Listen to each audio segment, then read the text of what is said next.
Alright, welcome back everybody who was here before. So, today's goals are to finish Act 4. Now, Act 3 actually ended up being pretty decently lengthy. I want to say it was like 3 hours? It was shorter than some of the world quests that we had done, to be honest. We spent 4 hours in some of those. But yeah, first things first, I want to get this out of the way. I see 2 anecdotes that are on the field right now. And I do want to check the Silver Moon Hall since we have basically gotten another weekly reset. So we're going to start with that. And that'll be what we end the intro with. Lastly, before we get any further into anything, if you want to stay up to date on when I'm going live and what I'm doing when I go live, the best way to do that is to join the Discord.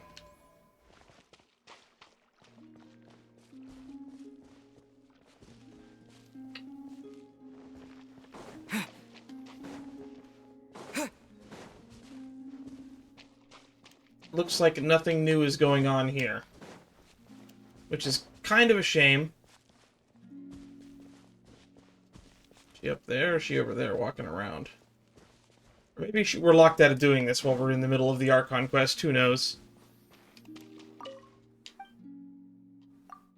But supposedly I only have one more of these to unlock before we get to the Act 2 stuff.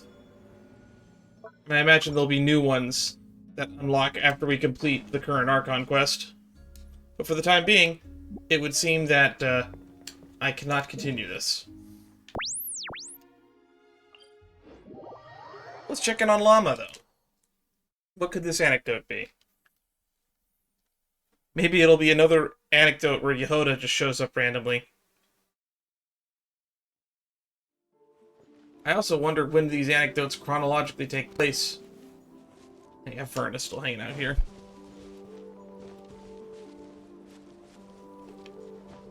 I think it said she was this way on the map. The game's looking a little choppy right now. We keep jumping between 80 and 100 and something ping.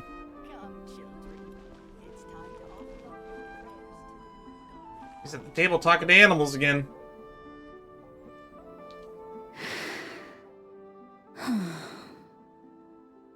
He's at the table sleeping.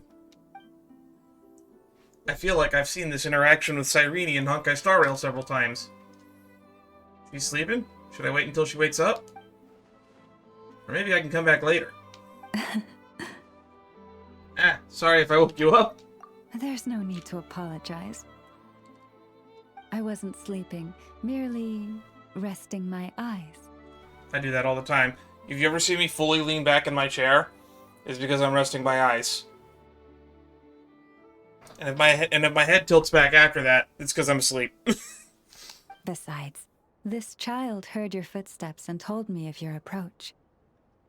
Animals sense more than we humans. No doubt this is a blessing from the Creator. Thank you, little kitty. What did it say? It acknowledges you as a kind soul. This child persuaded me to trick you by pretending to fall asleep. Bad kitty. Let's see if he spies on you or tries to steal your food. Good thing I didn't try reaching my hand out then. I can't believe you played along. Though I have faith in your noble character, even I couldn't help but be a little bit curious about what you would do. Besides, it seemed harmless enough. It's funny because the thing that we were about to do was walk away. Can you forgive us? No harm, no foul. Hey, I say that all the time. The nerve. Oh, I completely forgot to ask. What is it that brings you here? I just came by to check on you. So that's how it is. I thank you for your concern. All is well with me. Literally, we were going to try to wake her up or walk away. As it so happens, we received a large amount of fresh fruit today. Perhaps you'd like to eat some with me? They look like pears, but they look way too big to be pears, so I'm going to assume it's some fantasy fruit that's from Not Cry. Does the cat eat fruit too? It doesn't wish to leave us. After a lot of lounging around, it's enjoying the commotion. Also, what about the cat under the table? Will it also join us for lunch?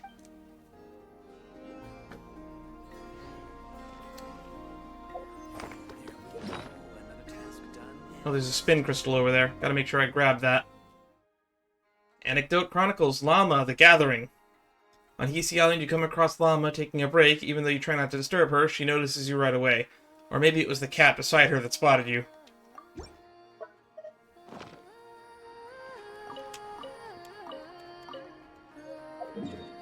Now, I saw another familiar face all the way over here in Nasha Town. And it looks like it's Heizou. I think the last time we saw Heizou was actually when we were doing the previous Traveler's Tales event. Where he was working on a crime and then he never seemed to have solved it. Or he did solve it twice, and it was Dory that was behind it the whole time. Look like he's in the flagship. That's where he ran into Xinyan. Makes sense. Good place for gathering intel for a detective like Heizou. Better question. What does the Tenryou Commission want to send a detective to Nasha Town for? Escaped convict, maybe, that fled the country? These are the sort of problems you have to worry about when your country's borders are suddenly opened. Oh, there he is. Oh my god, he is with Yehoda! And in summary, that's the commission we're here for. How's that sound to you, Yehoda? The Traveler's Tales are just quickly turning into the Yehoda Tales. All the same to me. You should ask yourself one question, though. You want to catch someone and not cry? How many lives are you prepared to lose for it? Ow, that's really dark coming from Yehoda. Well, I once read a story. It told me that if I find a deer with divinity, I could use its antlers to take my place for one death. Huh. And what do you know? Deer happens to be one of the Inazuman characters in my name. And I've got my own life to spare. That makes 2.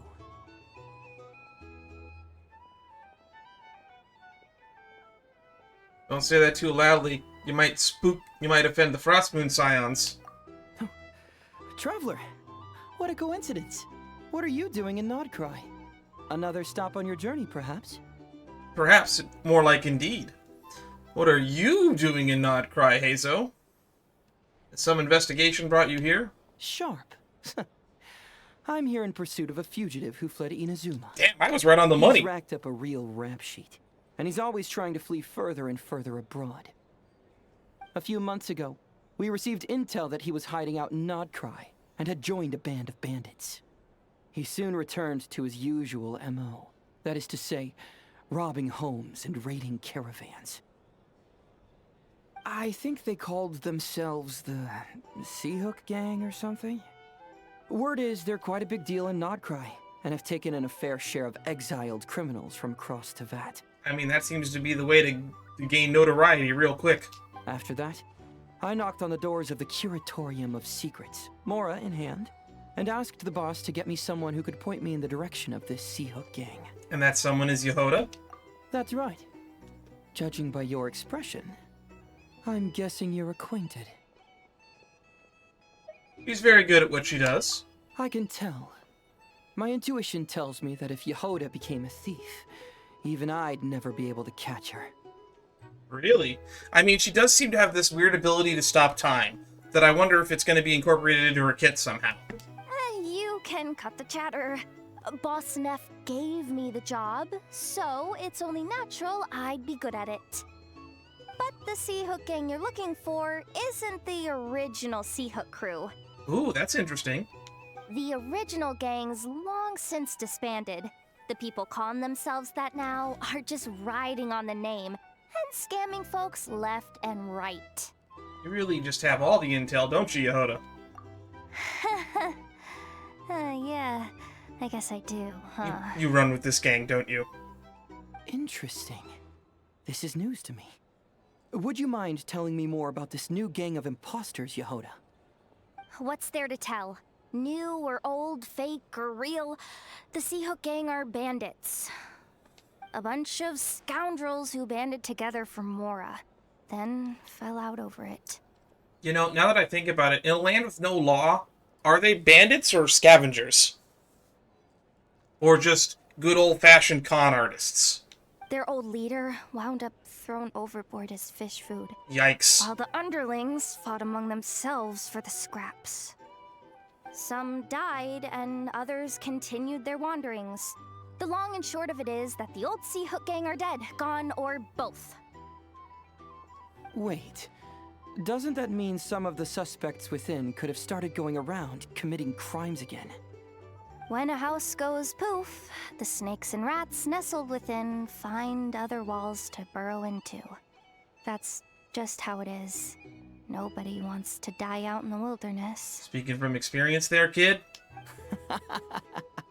But for all the vermin out there, it's also the perfect time to find a good place to settle down, and maybe get a good roommate along the way. If I were a rat, escaping the snake would mean freedom from being hunted down and eaten.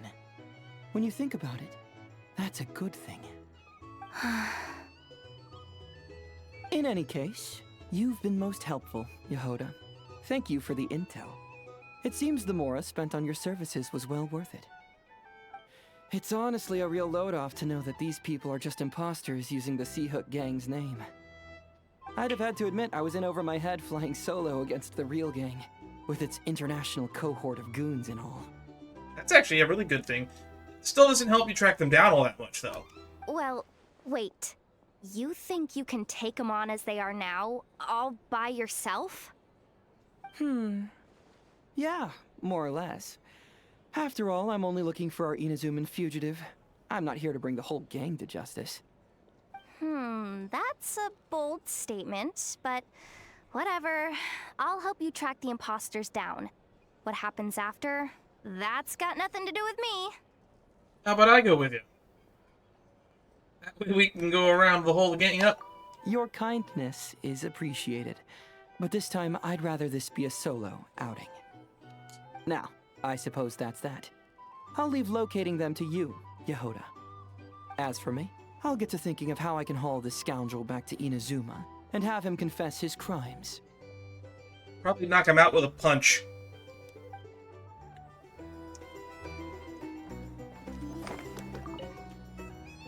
Something that'd get even the toughest gangster to spill his secrets most eagerly. Alcohol. Okay. You're weirding me out. Oh, don't worry, Yehoda. He does the same thing that you do, except when he thinks it's not in his head, he does it out loud. Heizou, the crimes of others. In Nasha Town, you find Shikanonin Heizou, who is in Nodcry investigating a case. His guide turns out to be Yehoda from the Curatorium of Secrets, but she looks a little nervous when talking to him. 2 more, and I get another 50 primos. Alright, let's get back on track. Editor me can skip ahead, and we'll start the Archon quest proper.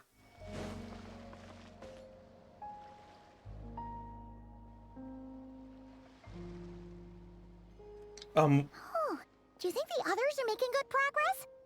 Hope it's all going smoothly. The camera went into a direction. I thought I walked into a different quest. Hey, look! They made it back as well! Flint's! Lauma! How'd it all go? All is well, thank you. Nefer and Yehoda had to stay at the Curatorium to wrap things up, so they won't be joining us for now. Also, weren't we coming back with Columbina? Why isn't she with us? I ran into Miss Anefa and Miss Aino on the way back. Their work is still in progress, so I suspect they won't be back for a while either. You seem rather cheerful today, Mr. Flint's. I certainly am. I achieved what I set out to do and came away with more than I bargained for. More than you bargained for. Fighting alone can get quite tedious, but I had the good fortune to run into a pair of brave young warriors. Oh, is that Durin and Logan, aka Wanderer? We meet again. Oh. How have you been? No, it's Albedo. Hey, Albedo! Albedo! What are you doing here? It's been too long. Actually, it's not been that long. We talked to you like 2 patches ago.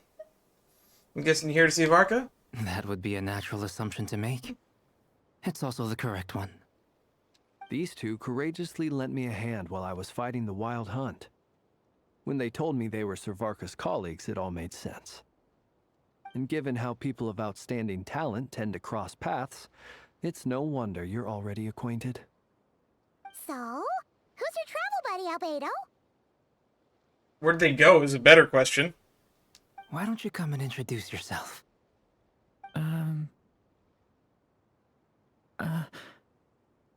Technically, we've already met.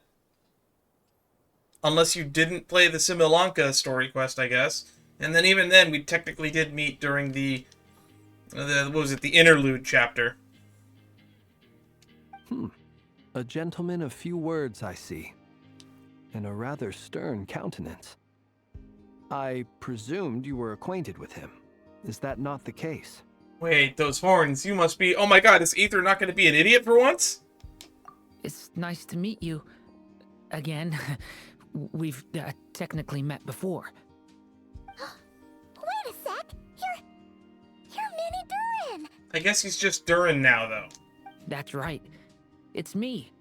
I'm glad to see you again. By the way, he says it's okay if you drop the mini. Of course he says that. Yeah, I'm not as mini as I used to be. But you're still smaller than Big Durin. Interesting, isn't it? The first step towards blending into human society appears to be reflecting on whether one's name really reflects who they are. Ooh, I see a pyrovision on his back. Wow, you look so different. In a good way, of course. It's great to see you looking so healthy. Snazzy outfit. It kind of reminds me of what the Fatui wear. Like the Sisson mages. Thank you, Paimon. And although you're as mini as ever, I understand that diminutives don't always convey endearment. I'll be sure to simply call you Paimon, as a sign of my great respect for you. I'm not sure if I'm going to get used to this voice, though. Wow, Or at least this tone, or smooth manner of talker speaking. now. Paimon could get used to this. From now on, you may refer to her as your esteemed guide, Paimon. I actually think diminutive is warranted here. Little Paimon is pretty tiny after all. Personally, I think our little Paimon is the perfect size. When people call her Little Paimon, it's just because she's so adorable that they can't help themselves. If that's not a sign of endearment, what is? You're absolutely right, Miss Lauma. My brother still has a long road ahead of him when it comes to understanding human relationships. Anyway, speaking of long journeys, didn't Columbina, leave with you? I'm not How sure come if... she isn't back yet? I'm not sure if she plans on going on either of those names moving forward. She's been catching up with old friends. Wouldn't be surprised if she stopped for a cup of tea or 10 on the way back. Uh-oh. People are talking about me. Hope it's nothing negative. Talking about tea. Seems like she's in a much better spirit after meeting her old colleagues. Judging from your expressions, I'm guessing it all went well? It's getting crowded here. I'll go grab some chairs. Aren't there chairs on the inside? No need. This is a job for an alchemist. I'll whip some up momentarily. Thank you for your hospitality, ladies and gentlemen, but I was merely escorting my friends back. I'll be meeting Sandrone shortly, as we still have some things to discuss. It's been a pleasure, everyone. But this is where I'll say goodbye. I'm surprised you don't have a bone to pick with Rerir, given that his entire purpose for existing was to exterminate your ancestors, and probably he will come for you too at some point, depending on how tied to that lineage he is. We really appreciate your help. Thanks for standing by us. Oh, come on. Spare the formalities. I'm just glad I could help out some true friends. I understand. Well, bye for now, Harlequino. I'm surprised you guys aren't on a first-name basis. It's probably a good thing one of us left. Otherwise, we might not fit all these people in. The place is a lot bigger than it looks. Are you saying we're about to run out of chairs? As a matter of fact, I am. Come on in and see for yourself. Ooh, are there more people here? Ooh, is Alice here? That's right, we never found out who those 2 people for reinforcements that he said were minutes away from arriving but never arrived. Granted, it could have been Albedo and Durin he was referring to, but I still held out hope for Alice.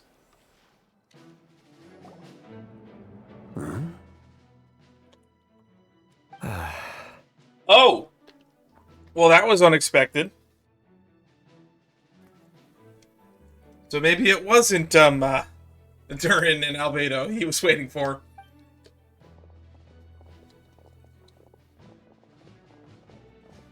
I overheard your little chit-chat outside, by the way. With Miss Columbina's colleague gone, we should be back to the original crew plus the other colleagues I brought in. Though, it looks like we have another new face. Someone else managed to rope in a colleague, too? Sorry, he's probably here for us. Frankly, you and Paimon are the only people I know here. This here is Dainsliff, colleague of Teyvat's greatest guide, Paimon, and greatest adventurer, the Traveler. Well, not exactly colleagues, more sort of friends. We have fought many a battle against the Abyss Order. When someone else jumps in to do the announcing, you know you're speaking to someone important. If you say so, Flynn's. Let's hear what he has to say. Note to self. Once Paimon knows your name, the rest of the world will soon follow. Now we're mind readers again. When he comes looking for us, it's usually something important. Paimon's guessing you've heard about the Wild Hunt, then. From the looks of it, you're about to hold a meeting. If I were to say that the Wild Hunt is our mutual enemy, would that earn me a seat at the table? As the saying goes, the enemy of my enemy is my friend. Mr. Dainsliff, there's a seat with your name on it. I'm surprised they all didn't put 2 and 2 together from Yehoda's intel that Dainsleif was somebody that was related to Rerir. Though, I can't promise the same for everyone else. Hey, Albedo, think you can rustle up a couple more chairs? He was going to before you interrupted him. After all this time apart, Grandmaster Varka's first order is to rustle up a couple more chairs. I've missed this. Imagine how different Genshin Impact would have been if Varka was there all along. Is he being sarcastic? Maybe. I don't know Albedo all that well. You probably know him better than I do. Hey, he's your brother. Why are you asking us? I've still got a lot to learn about the nuances of human conversation. Trying to decipher Albedo's way of speaking has been like jumping in at the deep end. I think you've jumped into the hot tub while the rest of us are in the pool. Oh, good point. Paimon gets you now. Don't sweat it. There are people who go their whole lives without getting the hang of it.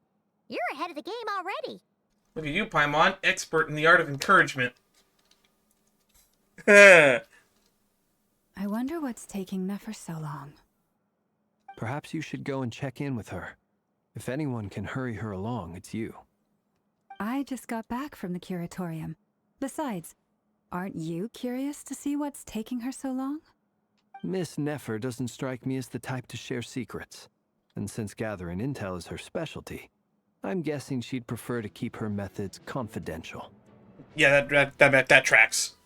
Under such circumstances, would it not be tactless for me to impose?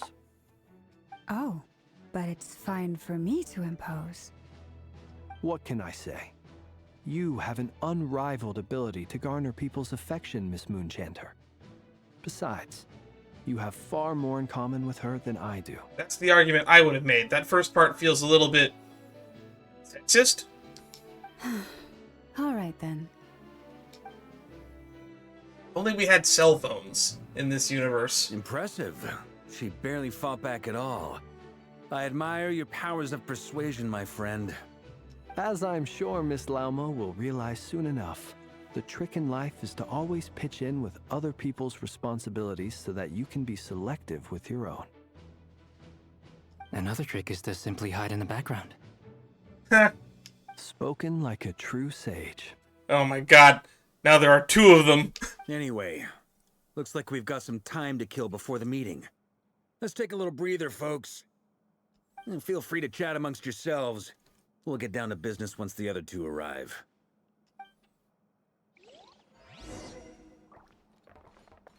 Chat with everyone while you're waiting. Let's catch up with Dane. We haven't talked to Dane in a while.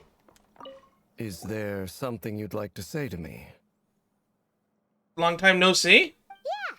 For starters, why'd you just show up here without even giving us a heads up? If you think back to our previous interactions, you may recall that that's hardly out of character for me. I mean, in the chasm, you just happen to teleport to a location we happen to be standing at.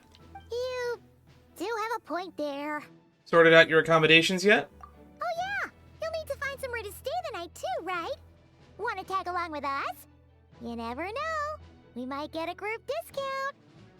Sure, let's do that. Great! Paimon will handle it.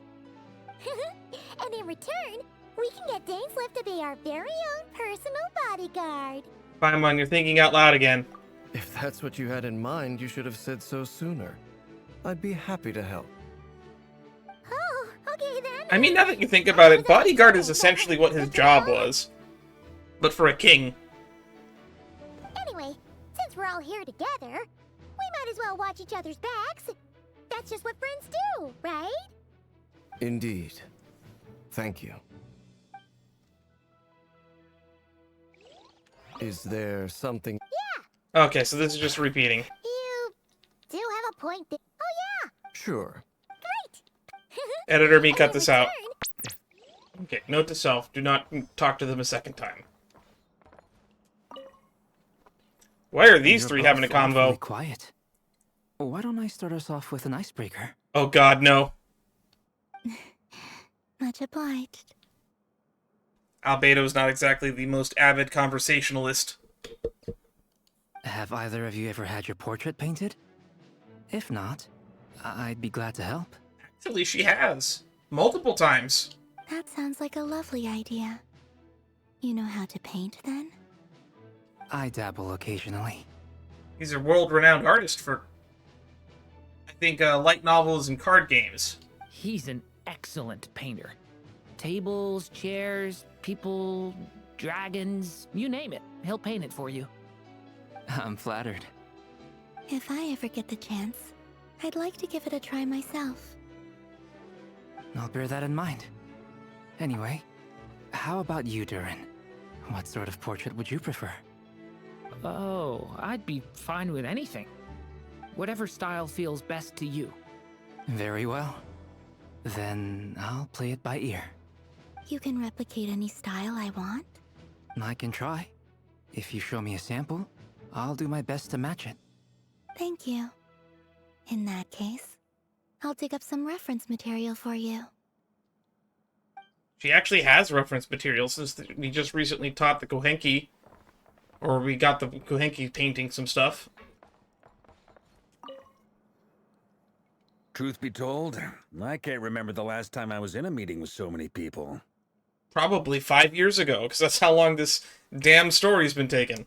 You're not alone there, my friend. The Lightkeepers also struggle to bring everyone together for a serious discussion. Yeah, and you somehow managed to bring them all together for Aino's weird engineering lessons that everyone doesn't pay attention to. I don't doubt that. I've only ever met two Ratniki, one being you, and the other being that young guy, Eatlua. Eatlua. Eatlua is a good apple. I'll give him that. He's kind, honest, and regularly delivers supplies to my lighthouse. A true Ratnik to the core. In that sense, he puts me to shame. So you're what? A fake Ratnik? That's what it sounds like you're saying. But I get the feeling that's not quite what you meant. He just means that he's kind of lazy. Come on, why the awkward silence? Sorry. I'm not even gonna bother trying to hide it. You've known all along, haven't you, my friend? Now that was an awkward silence. Let's just keep this between ourselves. Probably best if Eloa doesn't know, huh?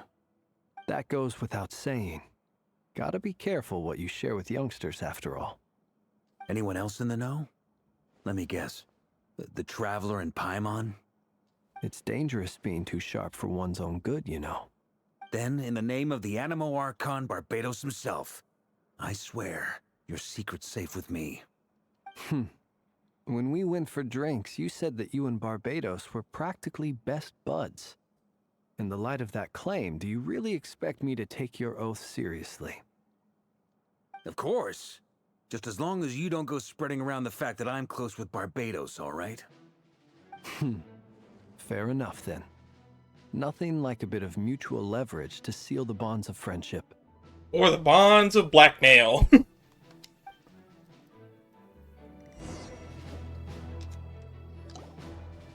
Alright, it's time for shit to get real.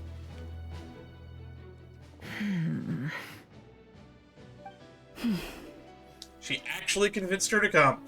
I was half expecting Yehoda to be here.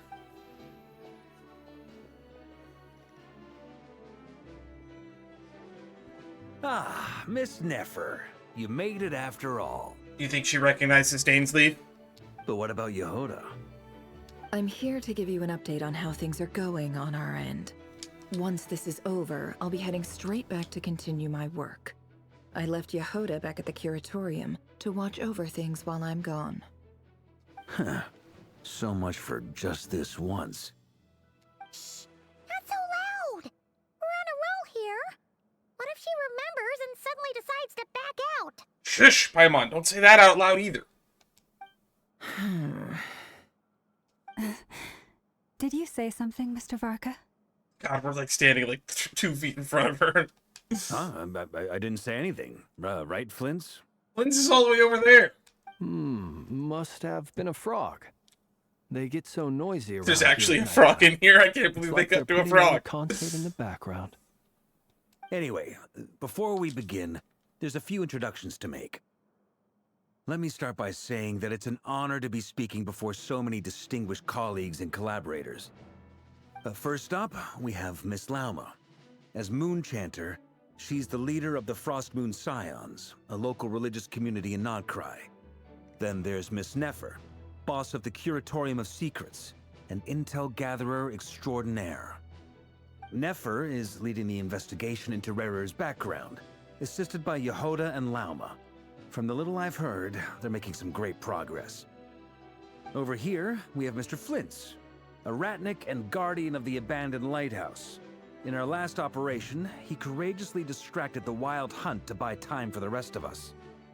For those of you who've never met, this is Mr. Albedo, a renowned alchemist and captain of the Knights of Favonius investigation team.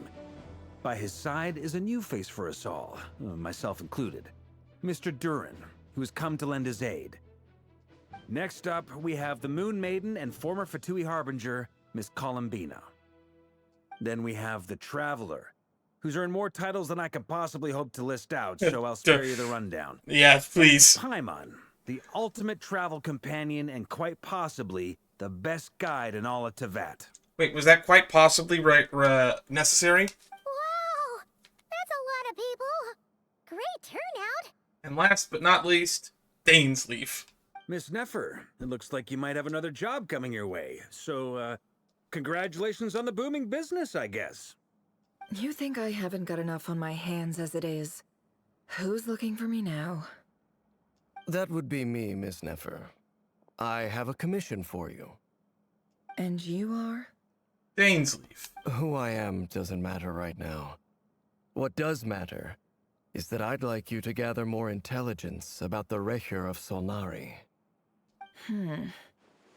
Well, it's not as if we never take on anonymous commissions. But in your case, I'll have to decline. I'm gonna take a wild guess and say your job's probably more hassle than it's worth. Something about you seems like bad news. It's my eyes, isn't it? Conrian, I assume. And what's with the mask? Are you trying to hide your identity? In any case, the fact that you're even still alive raises an awful lot of questions for me. He's gonna take the mask off and show his rotting flesh underneath it like Capitano. My name is Dainsleif. And yes, I am from Conria. As I'm sure you're aware, the Rerir of Solnari's real name is Rerir. He was once an acquaintance of mine. Really? then you must have been quite an influential figure yourself. You flatter me, but none of that matters anymore. My point was simply to clarify why I have asked Miss Nefer to investigate Rerir's background. Well, we actually got some information from the weird Two Flames realm that we went to with Columbina. So you're both from Conria, and it sounds like you used to be friends. What am I missing here? Surely you already know how he became one of the Five Sinners. I'll tell you everything I know. The history of Conria, the names and identities of the Five Sinners. I remember it all like it was yesterday. This is the most that we've gotten out of him about his past. I have never spoken openly of this before. But the truth was exactly as people say. The Five Sinners were each driven by their own desires, and it was by playing upon these that the Abyss tempted them to their fall, tearing Conria apart in the process. The visionary, Vedifenir, who wished to foretell the future. The wise, Horoptatir, who sought limitless knowledge. And was also advisor to the king and corrupted him. Gold, Rhindaughter, who desired to create life. The foul, Sertology, who pursued supreme strength. To be fair, that means that we have someone that's connected to almost all of them here. There's the connection to Rerir through the Moon Maiden. There's the connection to Vedifenir through Dainsleif. The connection to the foul Sertology through us as someone who trained under Skirk. And then there's the connection to Gold Rhindaughter for Durin and Albedo, because that's their mom. That just leaves Horoptatir, I guess. And last, but not least, Rerir of Solnari, Rerir, Ravager of the Moon. Of the five, Rerir is the only one who remains a mystery to me. He never harbored grand ambitions, so what changed in the space of a single night? How did he come to fall like the others? In other words, you're saying that his change came as a shock to you, and you have no idea what actually happened? That's right. You mentioned how the Abyss tempted them, which led to their fall. But what did that look like in practice? And what other context can you give me about the events of that time? The more detail you can give me, the better. Strangely, now that it comes to it, I hardly know where to begin. The fateful night took place during the era of the Eclipse Dynasty. One day, my elder brother, the visionary, Vedifenir, was summoned to the palace by the Vinster King, only for the king to gouge out his eyes and cast him into the dungeons. Yikes. When I came to hear of this, my fury knew no bounds. I gathered together every ally I thought I had, and together, we set a night to storm the palace and free Ved.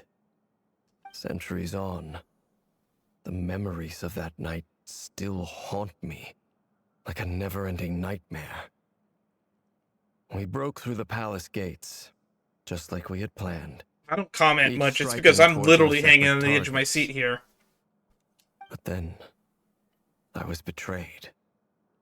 Even Vedifenir, the very person I had come to rescue, abandoned me and partook of the Abyss's power. And then he became a giant crystal thingy that Hilichurls worship. So, it's personal after all. Then tell me, Mr. Dainsleif, what price are you willing to pay? You, of all people, must know that nothing comes for free. I cannot say what price would be worthy of such a commission. But know this. Rerir was not always a madman. Believe it or not, there was a time when he was just an ordinary man, working for the Conrian Intelligence Service. Uncovering the truth of Rerir's past is the only way to unravel this mystery. But before you decide if you will accept my commission, I will tell you more about him. Enough, I hope, to help you plan your next move. Sounds pretty good to me. Feels like we just flagged down a random passerby, only to discover he's actually a master strategist who has a score to settle with our enemy. Must be all that good karma I've been building. Can I borrow your halo? It could be useful in the lighthouse. Actually, now that you mention it, Paimon does have a halo. Hey, enough with the wisecracks. Besides, isn't that lamp of yours bright enough already? Relax. It was meant to be a compliment. If that was a little over the top for your liking, I'll make sure to tone it down next time. I thought it was a good joke. I'll give your proposal some serious thought, Mr. Dainsleif. Let's speak in private once the meeting is over. Before that, there's Oh, God. a few things I'd like to share. MC speaking. You recount the meeting with the knave, the iridescent moon's marrow, revived the crimson moon space. Ooh, are we going to bring up Thalindus? You make it clear that the knave chose to help you of her own accord. You conclude by reporting how the hearts of the three moons are finally in your hands. Now that we've united the hearts of the three moons, your power should be greatly enhanced. But it seems like that hasn't happened yet. She mentioned that as long as she's on the planet, she's being drained. I believe it will take a little longer. You've done so much for me, so I want to be completely honest with you all. Even though I'm doing a lot better now, the truth is, my recovery will likely be an ongoing process. From the moment I was born, my power has been slowly ebbing away. We're reiterating that, And huh? that is because Tevat has never accepted me. Even with the moons united as one, it seems my rejection cannot be undone. So far, I have yet to find a solution. It may turn out to be a problem that will plague me until the day I finally leave this place behind. Even so, I will do everything in my power to help you drive out the Rerir of Solnari. As Arlecchino put it, this is not about chasing the spoils of victory. It's just a gesture of heartfelt gratitude. Kutar. She seems a lot more energetic and positive than she did when we first met. Defeating the Rerir of Solnari will be no easy task. While my strength slowly recovers, we'll also need to gather more intel. Naturally. We should take all the help we can get if we hope to defeat him. We've considered several viable plans now, but our choice hinges on the answers to a few key questions. Is it even possible to kill Rerir? What experiences shaped the person or monster he became? And what's he really after? Given Albedo's expertise in alchemy, I think we should leave him to try and answer the first of these questions. Understood. I'm surprised we didn't try to do that in the first meeting. As for the other two, I'm afraid we'll have to count on you again, Miss Nefer. Believe me when I say it's not my wish to burden you. But right now, relying on your skills is our only option. So you're placing all your hopes on me, huh? We can't thank you enough for agreeing to help us. Honestly, I can hardly believe how lucky we are. You sure have a talent for changing your tune, Miss Moonchanter. Timid like Yehoda one moment, then flinches insincere flattery the next. Ladies. Damn, catching please. strays over there, Flins. I must object to your portrayal of me. That's all. Feel free to keep bickering. Just pretend I'm not here. God, Flins is so funny. I almost don't want to leave this room. I'm curious to see how this plays out. I have faith in you, Miss Nefer. Something tells me you'll stand by us until the very end. Yeah, I think it's pure pressure. Oh? And what makes you so sure of that? What if I suddenly decide that my compensation is insufficient? This isn't about the money. I can sense that you've got a deep-seated distaste for Rerir. And knowing you, that alone is motive enough. You're both in the same line of work. Look at them getting along so well. Like two peas in a pod. Maybe you should keep that to yourself, Varka. And I'm the one they accuse of insincere flattery. There is no justice. When did you get to... You were on the other side of the table a second ago. Miss Lauma, you have to understand something. Unlike you, I don't actually enjoy having everyone's hopes on my shoulders. I don't think Lauma does either. Is that right? Well, maybe the fact that I'm willing to put my hopes in other people says more about me than you. But the fact is, I also trust you. And that's because I know that you're someone we can count on. She's done nothing but complain this entire story arc. Anyway, we've got our plan, so let's get moving. Mr. Dainsleif, let's talk. And Traveler, once we're finished, if you've nothing else planned, I'd like you to come with me. This whole experience is teaching me a lot. For instance, I now know that when other issues come up in the future, I'll have far more luck getting Lauma to convince Miss Nefer than trying to do it myself. Ah. Hate to say it, friend, but that's one of the funniest things I've heard in a while. It is pretty funny. Why? You think I've got it wrong? Quite the opposite. But what makes it so hilarious is how long it's taken you to realize. Wow. Calling him dumb to his face. Alright. Dainsleif and Nefer are going to talk for a bit. The gravity of their expressions, you can tell how heavily the next stage of the plan weighs on them both. After a short chat, Albedo and Durin head off with Varka to what they describe as a sample-finding mission. I guess they're going to go chop off one of his limbs and come back. Lauma steps out for a while, then comes back loaded with emergency medicine. She tells you that while people rarely expect to get hurt, it's her duty to be ready when they do. You and Paimon wait patiently for Nefer, content to see how well everyone is working together. Once Nefer's finished, you follow her and Lauma back to the Curatorium. To the Curatorium.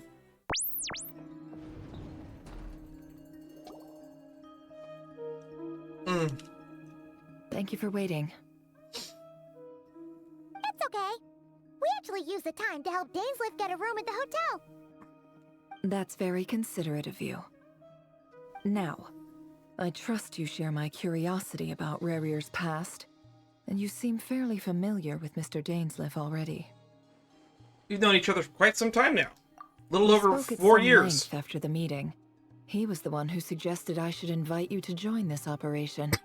He feels confident that these secrets will be safe with you. Dane has a lot of faith in us, that's for sure. For your trust, too. Likewise.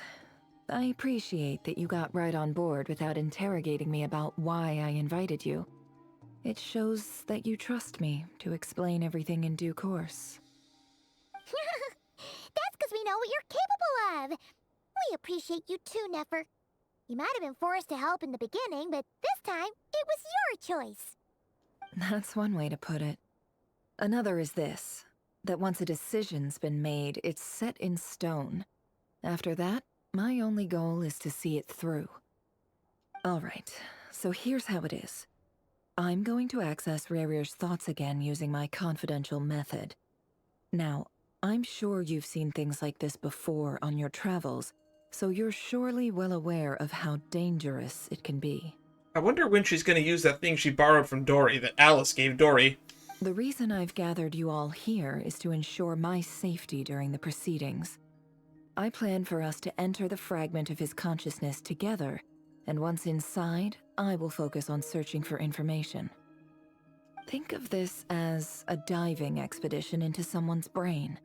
If I'm the diver, you are my safety equipment, tasked with keeping me alive while I'm under the surface.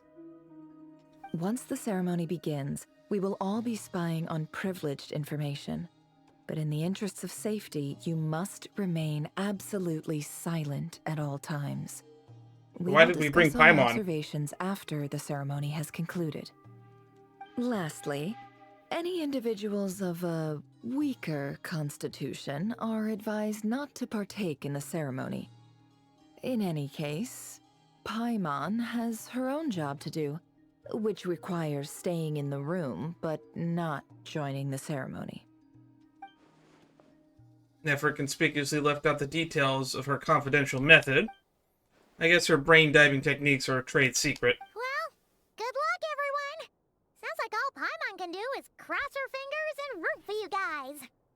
There's a little more to it than that. I was being serious when I said you have a job to do. While the rest of us are inside Rerir's mind, it's imperative that we have a team member on the outside. In the event that something goes wrong, you will be our first responder. I don't anticipate any issues, but the extra level of safety will be greatly appreciated. I second that.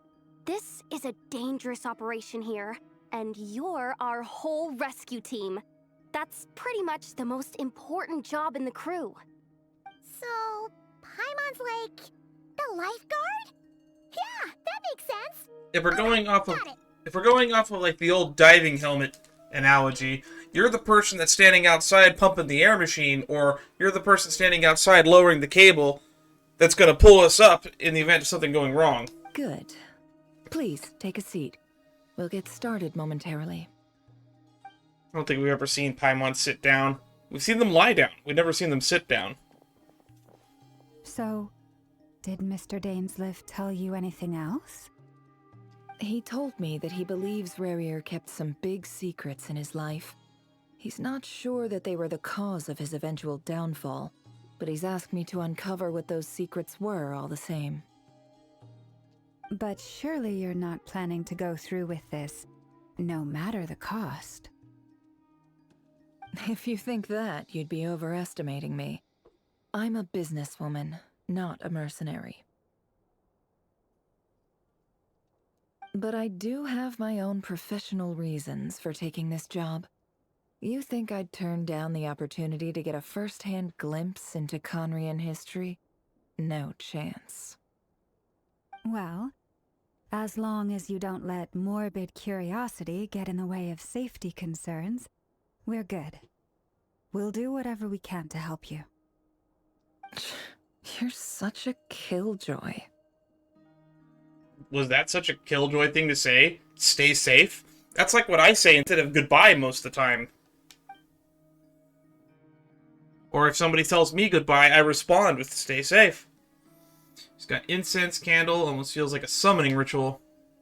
Seems like Nefer still has no intention of sharing her trade secrets, but now's not exactly a moment to pry. Why are you so concerned on figuring out how this works? Oh wait, you have that weird elemental incense sensitivity that comes up every now and then whenever we're in Sumeru. See, there's a chess set on the table. Would that have something to do with her intel gathering methods? All right, I'm good to go. I'm just going to assume it's ancient Deshret technology and leave it at that. All set over here, too. Ready as well. Promise, Paimon, you'll be extra careful. Pinky promise. All right. Let your whole body relax. We're about to begin. Close your eyes. Alright, here we go. Hopefully we do a little bit more than just reading his diary this time. Phew. Could this be his office? Pretty standard setup. Bookshelves, paperwork, files. According to Dainsleif, Rerir used to be an intelligence operative. Chances are there's plenty of top-secret intel stashed away in this room. Is this where you keep your secrets, Rerir? Can't say I'm not looking forward to this. Alright, let's gather intel. Oh, we actually have our kit access now. No more lies. Can't hide the truth. I should probably learn how her kit works.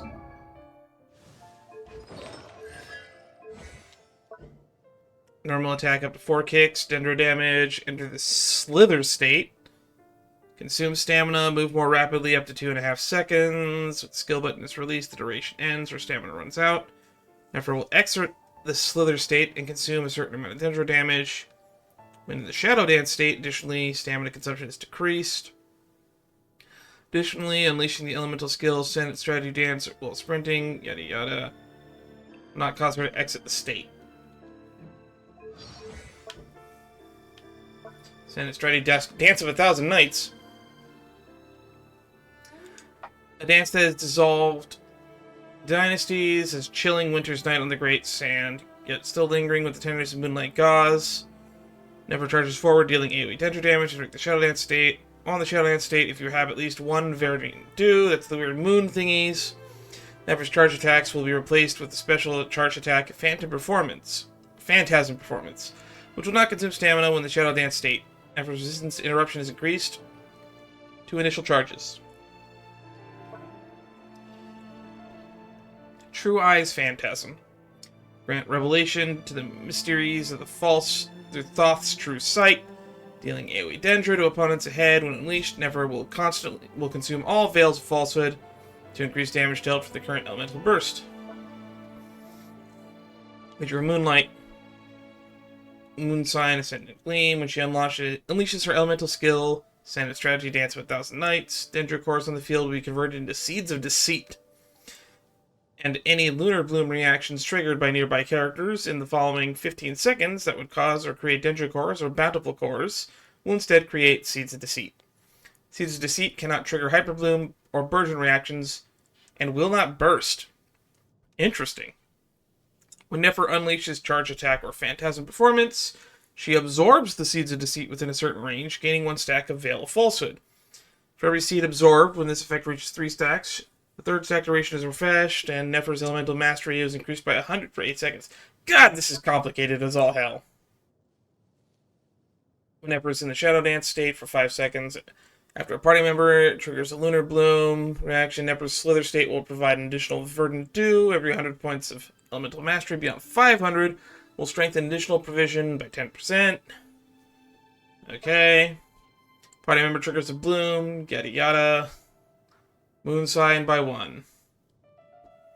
25% more rewards when dispatched a Nod Cry for 20 hours. Additionally, the head of the Curatorium Secrets Never seemingly has the ability to obtain intelligence from a variety of sources, intelligence that certain factions in Noshitown Town might find extremely interesting.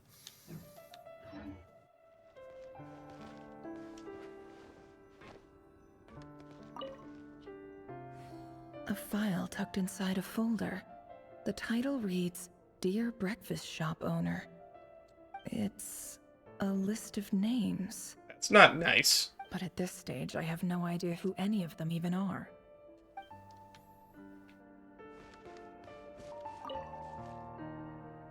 Wonder what kind of encryption technique this is.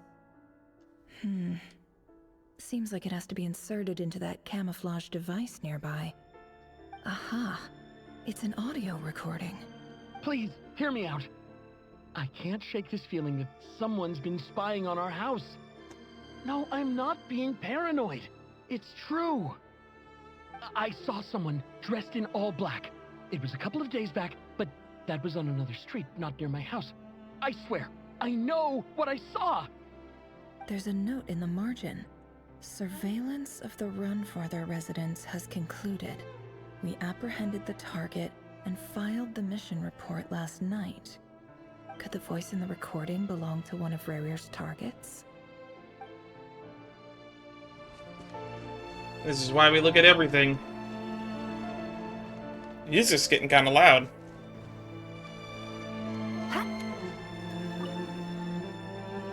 Bookshelves full of documents. Looks like these are all files, packed with the personal details of individual Conrians. The Crimson Moon dynasty preceded the eclipse. Since Rerir worked as a secret agent during the latter, it stands to reason that he was tasked with purging remnants of the old dynasty. Yep, lines up exactly with what Dainsleif told me. He called himself an executioner more than a spy. He looks even gloomier than last time. I wonder what's changed. I would have missed that mirror interaction. Today's files are in. Time to wade through them, just like usual. Oh, I can move his vision.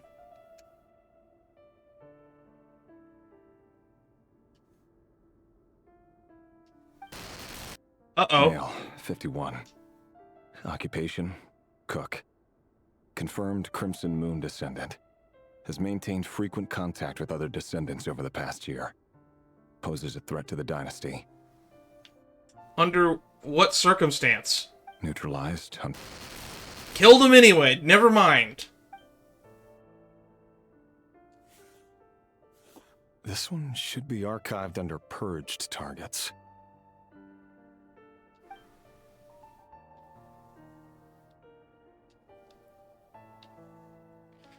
Oh no. POV, your Rerir. Occupation, office clerk. Confirmed Crimson Moon descendant. Has maintained frequent contact with other descendants over the past year. Poses a threat to the dynasty. On what grounds? Neutralized on...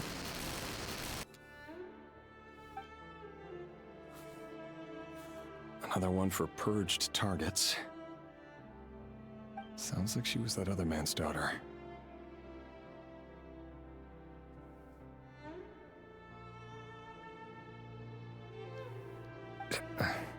Never mind. What's it got to do with me? You probably killed her, didn't you?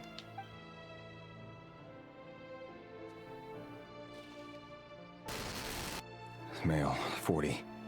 Occupation, teacher. Confirmed Crimson Moon descendant. Has been observed making contact with other descendants during the past year. Poses a threat to the dynasty. Neutralized on...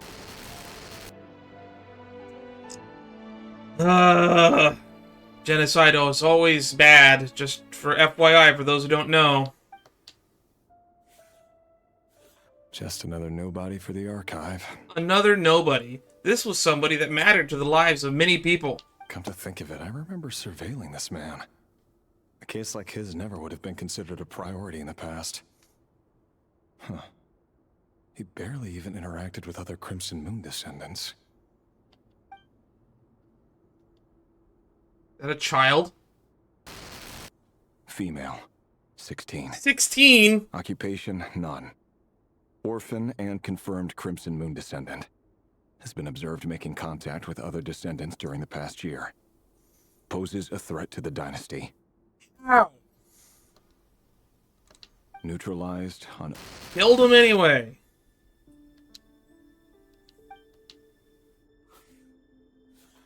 Filed. I have no recollection of this girl. None whatsoever. She doesn't seem to be anyone important, but then again, how many of them really are? Now that girl's got pigtails. How old is this one?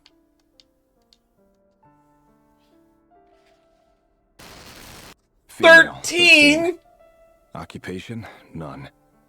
Orphan and confirmed Crimson Moon descendant. Has been observed making contact with other descendants during the past year. Poses a threat to the dynasty. We're killing 13-year-olds now? Neutralized on...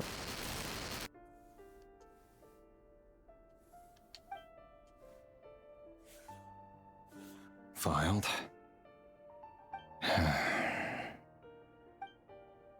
Oh, no witty comment this time, Mr. Rerir.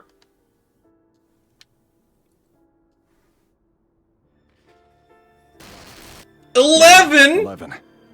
They just keep getting younger! Orphan and confirmed Crimson Moon descendant. Has not been observed making any contact with other descendants during the past year. Poses a threat to the dynasty. So even if they don't contact others? Neutralized on... And they killed him anyway! This is just textbook genocide. Oh, you are a member of this particular race of people. Time to kill you.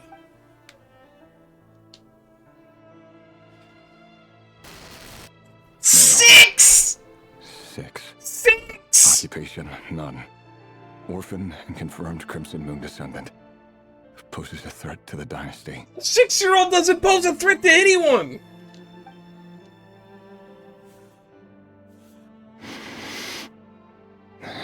He didn't say that this one was neutralized, but he crossed it out anyway. It's funny, isn't it? Your job is becoming both harder and easier at the same time, depending on how you look at it. That must be Vettelplaneer. Later, the Crimson Moon descendants will be completely wiped out. But as their numbers dwindle, they become harder and harder to track down. That's not how it is.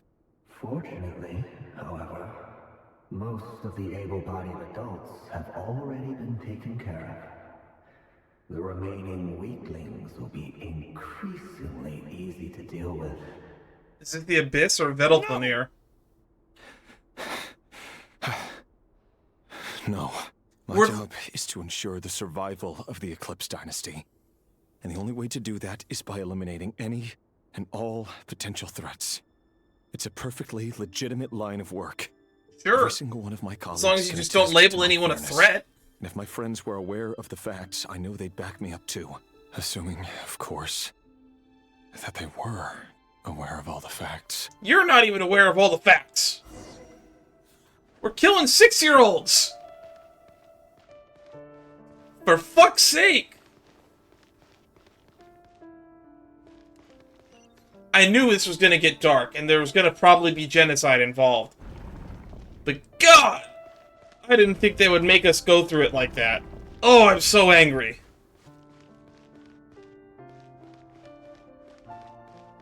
It's not enough that these are clearly people he was probably ordered to kill, or people that his organization was ordered to kill, but it's made worse that he followed those orders. Everyone's at fault. It's been quite some time since we last met. Rerir, I trust you're here because you have something important to discuss.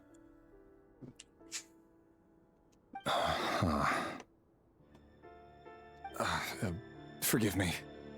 I wasn't tuning out, it's just, I noticed you didn't even phrase that as a question. As if you knew I was coming. Tell me, does someone in your position ever feel the need to ask questions at all?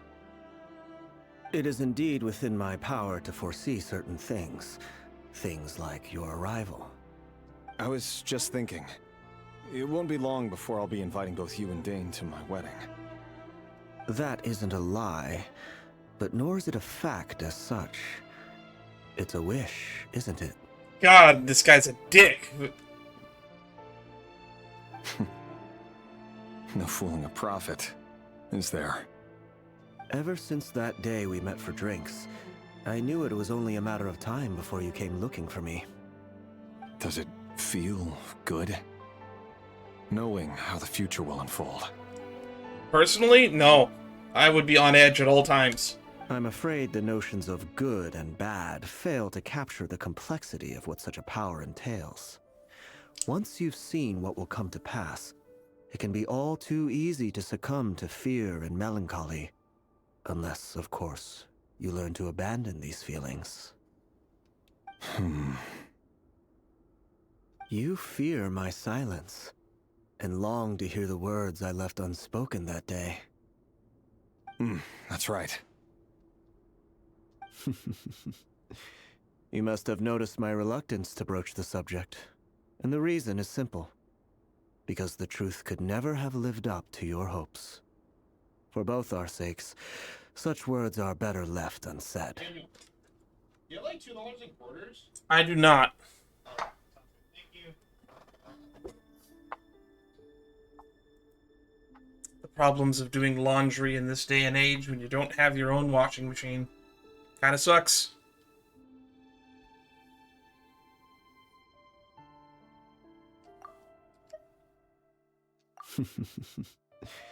You must have noticed my reluctance to broach the subject, and the reason is simple.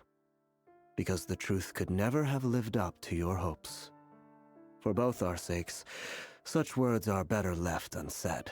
He's gonna tell you that this wedding ain't actually happening, isn't he? The burden of prophecy was never meant for your shoulders.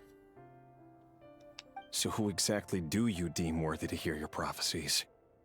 None but our exalted king? Or rather, our king as he once was. You're closer to his majesty than I am. You must know better than anyone how much he's changed. You say that as though it is to my benefit. Yet precisely because of that, I dare not speak rashly. A king can turn out to be the most virtuous of rulers, or a tyrant more terrible than the most vicious of dragons. They also tend to be more commonly the latter. You are so I'm not a big fan of monarchy, in case you couldn't tell. Far-sighted, yet still you would have me live in fear of the unknown? You make a fair point. Especially given my silence alone was all it took to send you spiraling downwards. I think murdering children might have played a role in him spiraling downwards, I would hope. Very well then. Let me offer you some advice. And I say this not as a prophet or a visionary, but simply as the brother of your friend. For many reasons, there is very little chance of your marriage ending in happiness. If happiness is what you seek, you should find another fiancé. That's actually worse than I thought what he was going to tell you. The marriage is going to happen, just won't end well. There's that same black fog again. Could this memory belong to Thelindis? Guess I'd better tread carefully. I wonder why they're letting us use her kit.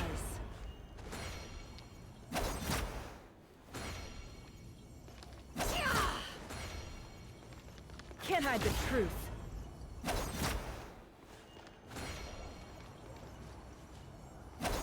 I'm a little bit concerned that they're letting us use her kit this time when we weren't allowed to use it last time. Wait. Hear me out. This time we finally got a clear look at his face and learned his true identity. Well, it's a continuation of the last one. His name is Rerir, and he claims to be one of the king's guards. What did you say? A cruel irony, isn't it? The man you're set to marry leads a double life as a brutal executioner. Why are you telling me all of this now? Because he's murdering 6-year-olds. Simple. It's because I want you to kill him. You are the only person he would never suspect. No, absolutely not. I would never dream of doing such a despicable thing. So you'll just stand by and watch him slaughter us to the last? Do not forget that the blood of the Crimson Moon flows in your veins too. The blood of the Crimson Moon? What does that matter now? The dynasty has long been dead and gone. I don't think the Vinster King cares about that.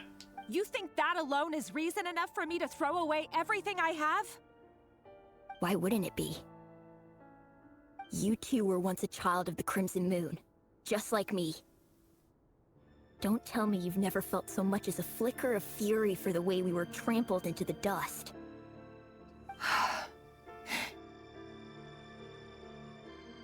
As long as you promise to abandon this pipe dream of restoring your dynasty, I can try to persuade him. Or have him persuade the Vinster King.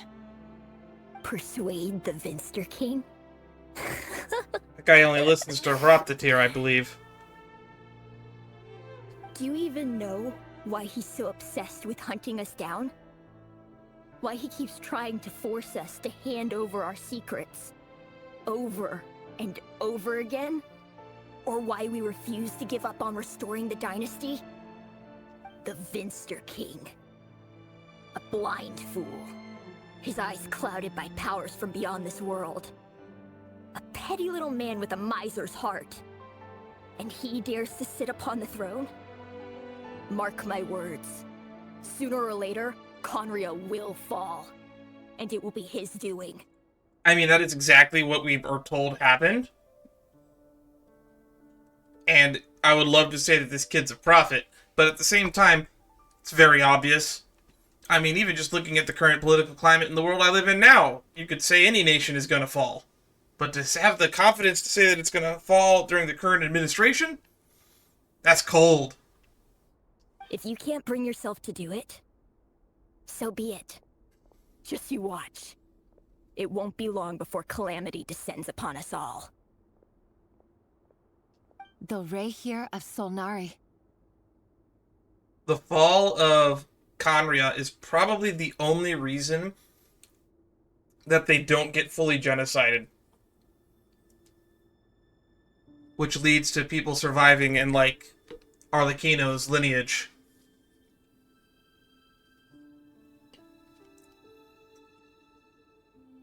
And now that I think about it, Arlecchino's lineage, and I guess by extension we could assume none of the Crimson Moon people received the curse of the wilderness, or the curse of immortality. They got to live normal lives. That really is quite a secret you've been keeping from me, Rerir. But who am I to talk? Am I really any better? I've kept my own past a secret this whole time, too. Love should be built on honesty. But ours was born from lies. And yet, is it really so wrong to hide things that would only make life harder? If we don't cover up the parts that no one else should see, how can we go on pretending to be normal? Vedifulnir must have known all this. And that's why he made his prophecy. In the end, nothing stays hidden forever. But I won't just sit by and watch this disaster unfold. I'll do everything in my power to protect what I cannot afford to lose. No matter who I have to face. So, are you gonna kill your fiancé?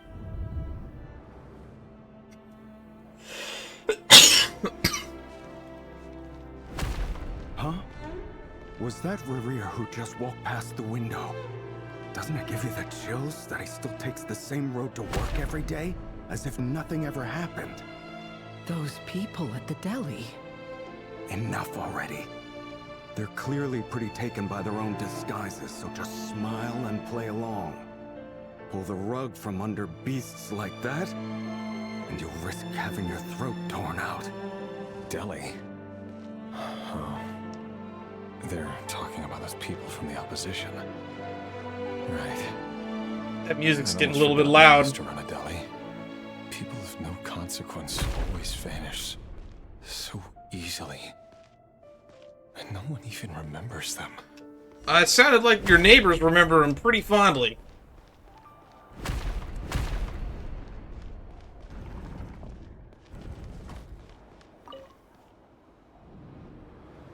But surely you can see he's not the man he pretends to be. So many have died already, and they say that the king's madness grows with each passing day. We're not going to survive this, are we? But why does it have to be this way? Do we really deserve to die just because of the blood that runs through our veins?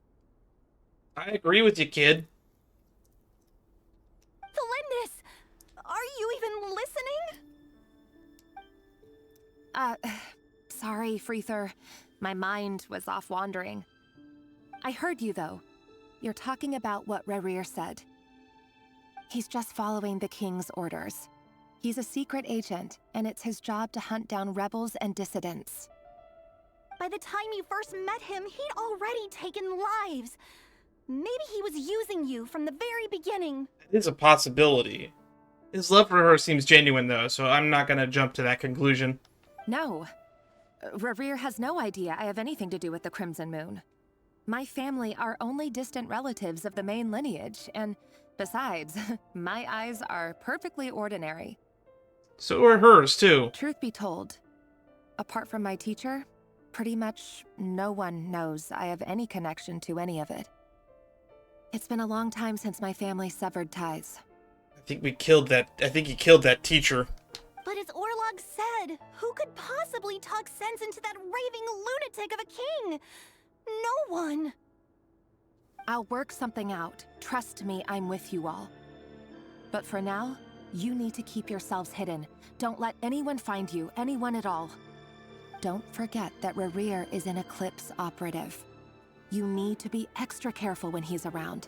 And when I am too. For now, don't come looking for me. And if anything happens to me, just act like we've never met. If even you can't escape this, what hope do the rest of us have? But after all this time together, surely he wouldn't lay a hand on you. I'm not so sure. He doesn't seem super mentally stable. I won't speak in his defense, nor can I give you a clear answer to that question. But I'll do everything I can to put an end to this. Here, hold on to this. If an opportunity to escape presents itself, take it. You'll be glad you took some spare change. You call that change? But what about you? I've got a job, and there's still money coming in. But you can't go anywhere right now. Please think about yourself for once.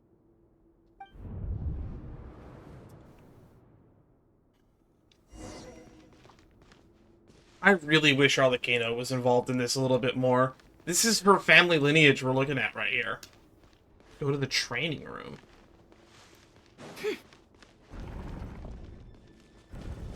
Another day, another round of assassination training.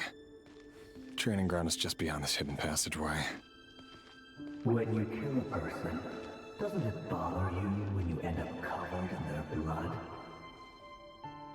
Why would it? Aren't we all just walking blood bags? That's one way of looking at it. Everyone is accustomed to hunting down others like prey. You've been a hunter for so long now, you seem to have forgotten that most people don't just go around killing one another. Leave me alone. The abyss is seeping into his head.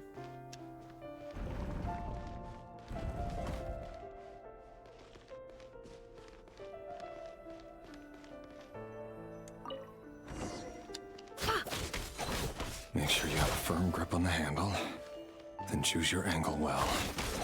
Keep your movements light and brisk, and the prey won't sense a thing. I doubt that. Now that no one's ever died a quiet death at your hands. And the abyss is a dick too. I work clean. No traces.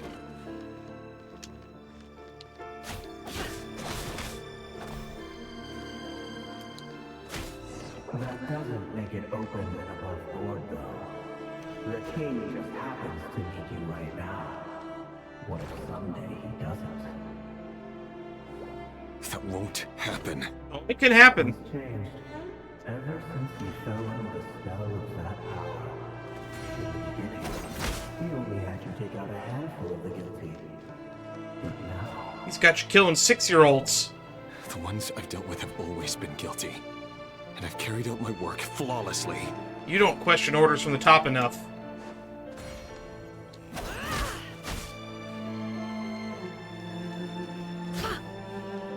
It doesn't look like I actually have to kill any of them. I'm just gonna stand here and let them go up and down.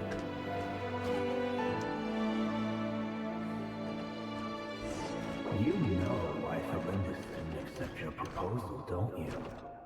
Was it because she didn't trust you? Or something else? Enough! Oh god, they're kids! Oh god. I figured.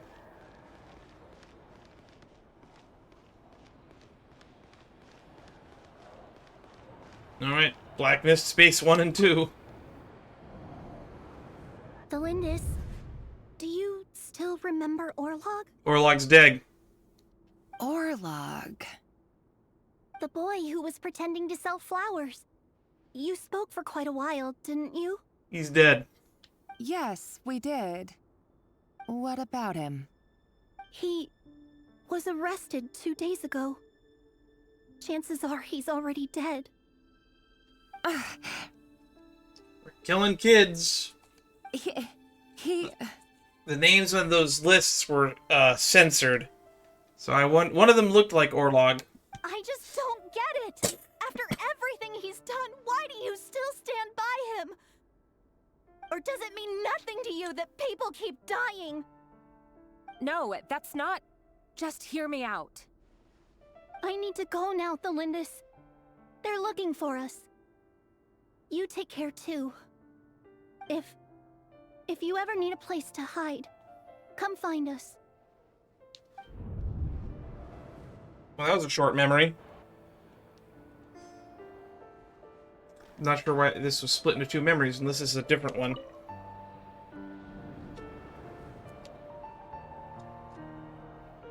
Author Felindis. Over the course of this week, the research object was subjected to interference for a total of 47 hours for experimental purposes. The results are as follows. All subjects of observation that were sent inside have now...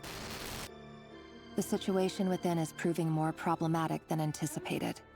Wonder what that word is. No progress whatsoever. What now? Won't you give me even a glimmer of hope? Things are getting worse by the day. I have to find a way or we'll all be in danger. But I... You're all in danger already. If all this research comes to nothing, what then? Sooner or later, it'll be my neck on the line. But could he really bring himself to kill me? I'm gonna put that in a solid maybe. No. Surely he wouldn't have the heart. He's gone through with orders to kill people with almost no evidence. So if they just lie and say that there's evidence that you've betrayed the kingdom, I think he'll go through with it.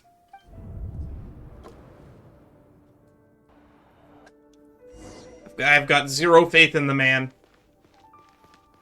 The guy kills kids for a living. Kids. 6-year-olds. I couldn't kill a rat.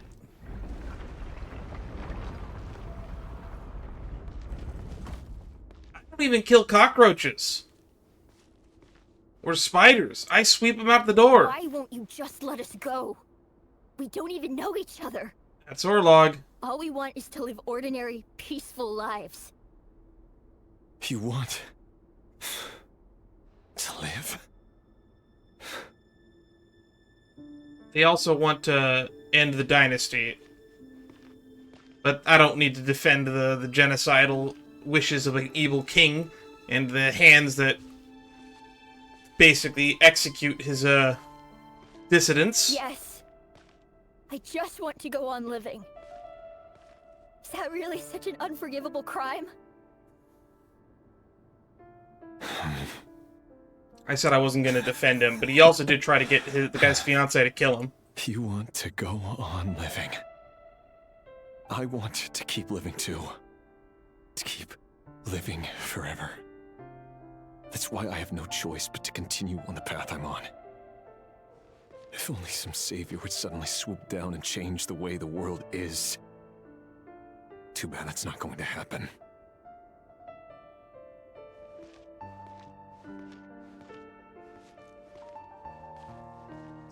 One more for the road? No?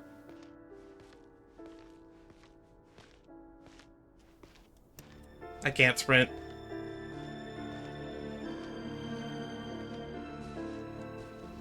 Imagine that. If there really were such a person, you and I wouldn't be standing here like this, would we?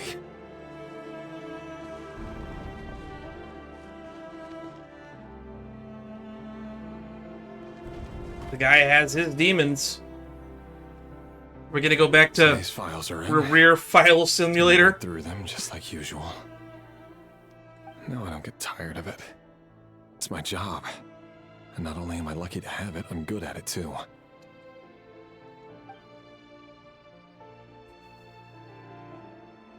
Huh.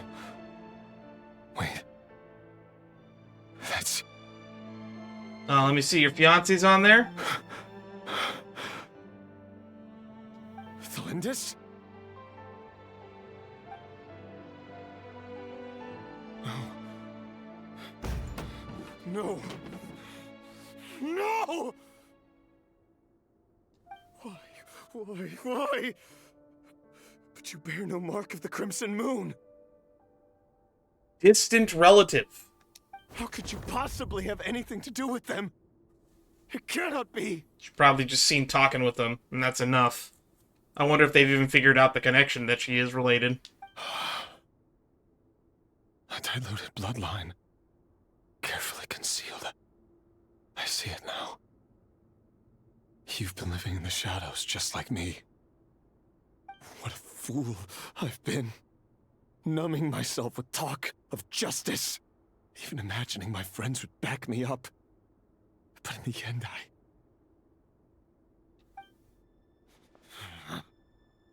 Irminsul.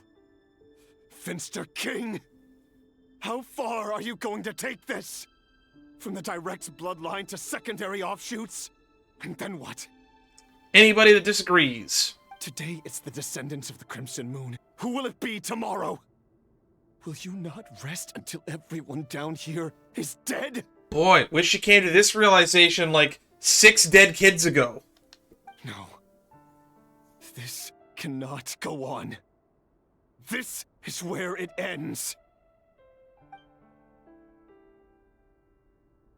You know, if her paper's there, I think she's already dead.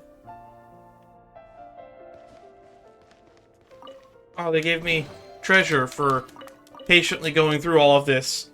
I know it's tough to read about genocide for like 30 minutes. Here, have a treasure chest.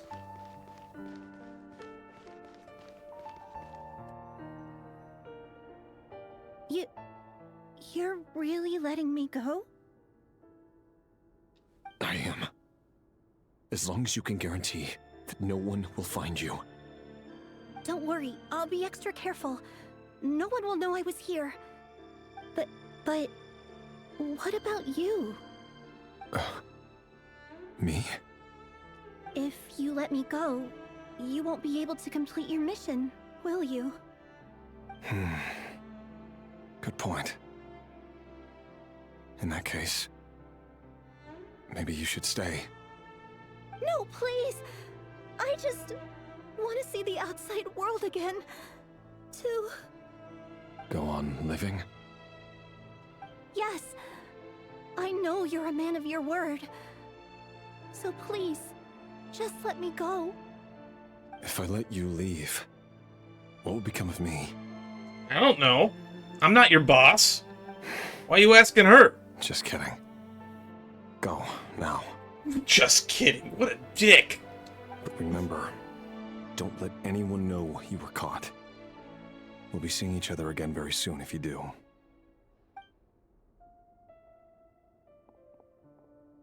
Even shadows in the dark must live by a code. But you can't save everyone. No, he can't. That You've sucks. been whispering in my ear for days now, Vedifilnir. What are you trying to do?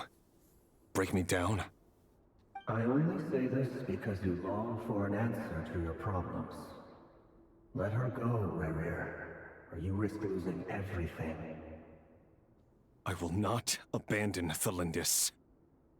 Then you'll need a little more vigilance and a lot more power. The world is changing, Rerir. Keep your eyes peeled for your moment of opportunity. So Vedifilnir's the one that's trying to corrupt him. But now I know exactly whose it is. It's Vedifilnir. That's who I assumed it was at first. Then I thought it was the Abyss. The correct answer, turns out, was both. He won't tell me how to actually resolve any of this, but he keeps trying to manipulate me like a puppet. What's his game? Tell me then. What will this moment of opportunity look like? And no answer. He's like a ghost. Always disturbing me when I'm on edge, but never answering when I need him most. So, the Eclipse Dynasty was purging, well, massacring the descendants of the Crimson Moon. I think both It are apt seems descriptions. Like it's all connected to the Vinster King's research. The King's obsession with abyssal power left the future of Conria hanging in the balance. No wonder every aspect of Rerir's life was so unstable. And it looks like this Thalindis, Rerir's would-be fiancée, herself belonged to a sub-branch of the Crimson Moon Dynasty's descendants. It almost defies belief that a couple like them could hide the truth from each other for so long. If the Vinster King hadn't intervened in such a drastic way, they might have gone on deceiving each other for the rest of their lives.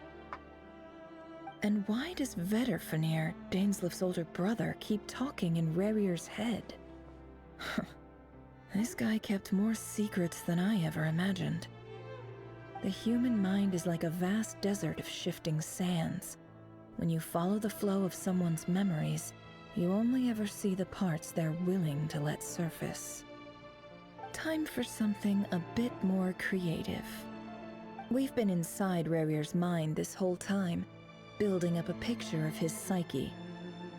There's already enough clues on the board to start reading between the lines and mapping out the rest. Now, we can finally begin to put the pieces together. Sure, it'll only be a reconstruction, part simulation, part reasoning, but it's usually pretty accurate. Once we've built up a cognitive profile, we just need to cross-check the logic behind his actions. And then we'll be able to take a sneak peek at whatever it is that Rerir has really been hiding. Not sure how this weird ritual of hers works, though. How it's even producing these memories to look through.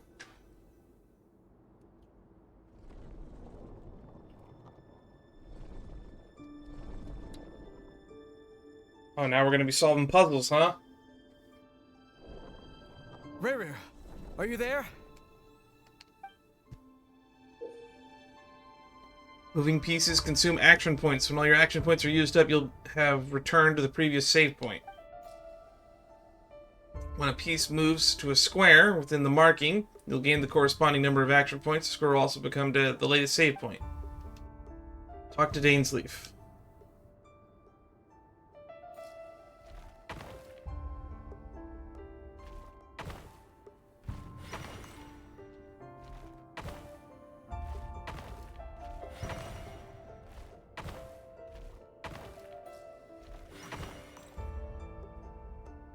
Hey, Rerir! Come out, it's urgent! Dane? What's wrong? So his piece is a weird wolf-looking thing, and Dane's is just Dane. Quick, come with me. I'll explain everything once we've met up with the others. This must have been the thing that Dainsleif was talking about, where Vedafenir got his eyes gouged out and thrown in jail. Okay. I'll come. But the Lindis is still over at the Universitas. I'll need to leave her a note. All right then, but make it quick. I've never seen Dane so worked up before. Whatever this is, it must be big trouble.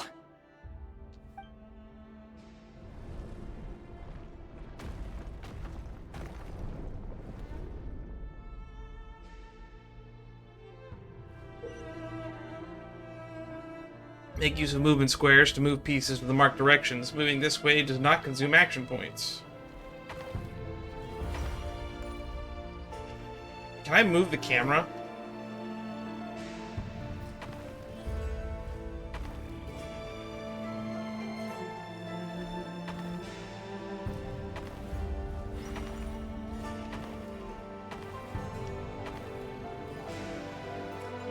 I can move the camera, I just can't rotate it.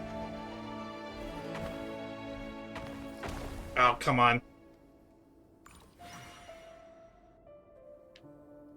My controller's gonna really make this hard because of the Joy-Con drift.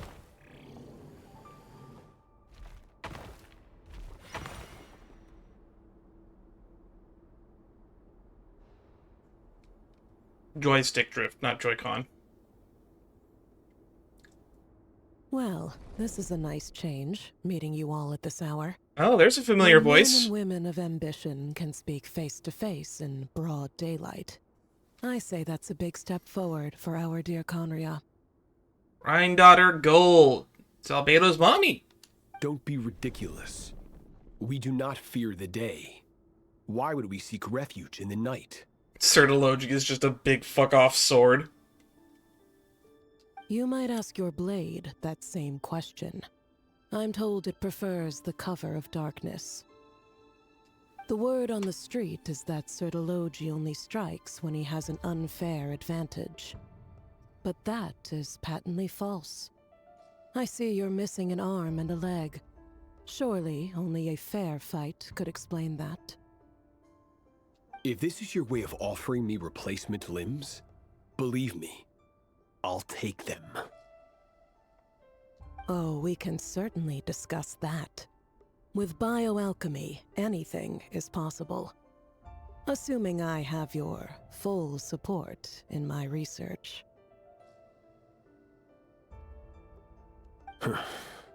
Lunatic. Roptatir, what brings you here? This is going to be the first time we've ever heard of Heroptotir or anything from Heroptotir. Why, Dainsleif, of course. He invited me. Please, cast aside your apprehensions, Miss Rhindaughter. Whatever the rumors may say, I am but a humble servant of the king, and I can assure you he affords me no greater convenience than he does you. Well, the Universitas Magistrorum won't stop fawning over you. So at least some of the rumors must be true. You're clearly doing well for yourself, so drop the humble servant act. It endears you to no one. You're president of the Universitas Magistrorum, the chief royal mage known as the Wise by royal appointment. Heroptotir the and by Wise. far the most favored among the 4 pillars of Conria. Vice President Veit doesn't even try to hide his envy when he sees you. My success is the product of hard work and good luck. It's as simple as that. Were the king not such an extremist, I hardly think I would have received a senior post at my age. Of course, no job is without its gripes. Serving a king like ours can be a challenging task, as I'm sure you can imagine. And as for Efterveit, in missing out on the presidency, he's dodged a mountain of stress. Like everything else in life, it comes with pros and cons. So do you like your job or not? You're all here. I apologize for the short notice, but it was an emergency.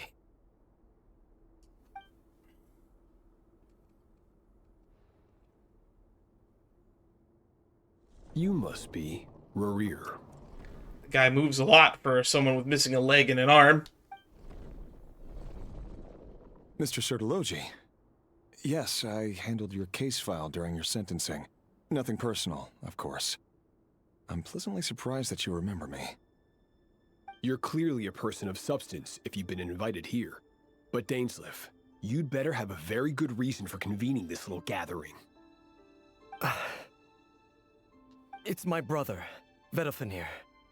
After he spoke at the court this morning, the king was so infuriated by his words that he had him blinded in both eyes and thrown in prison.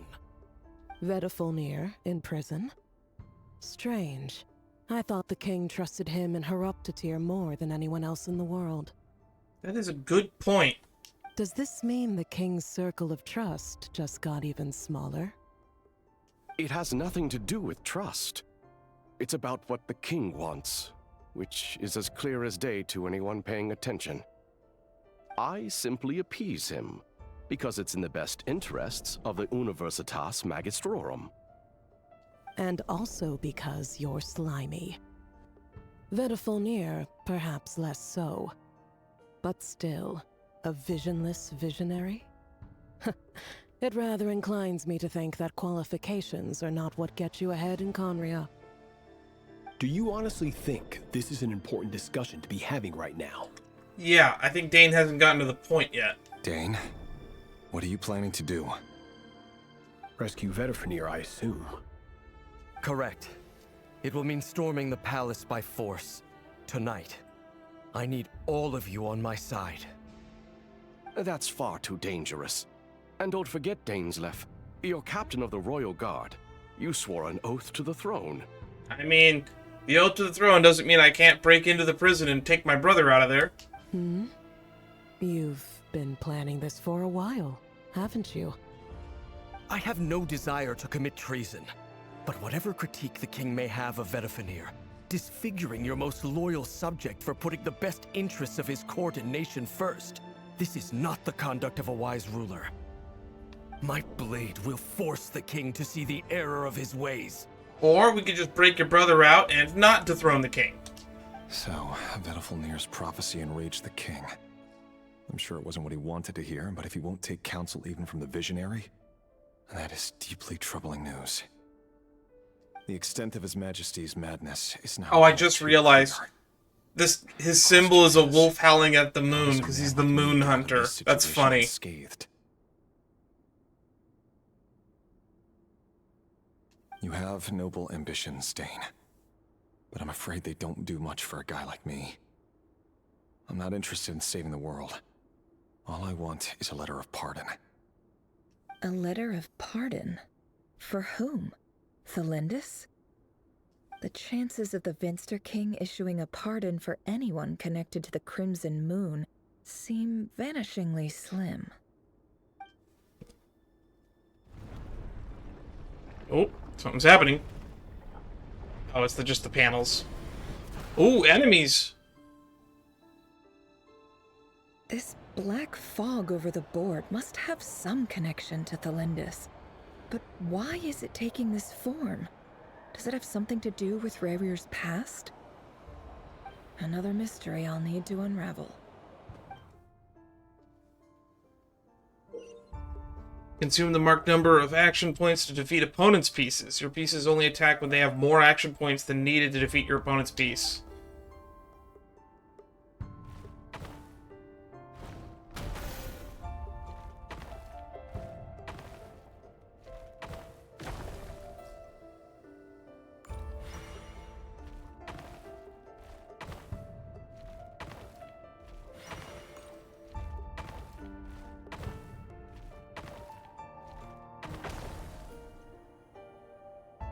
This is so clunky.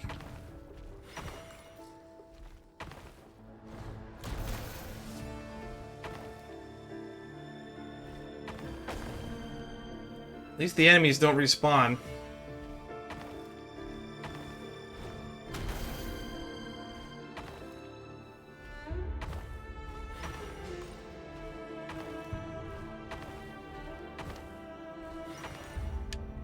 Down.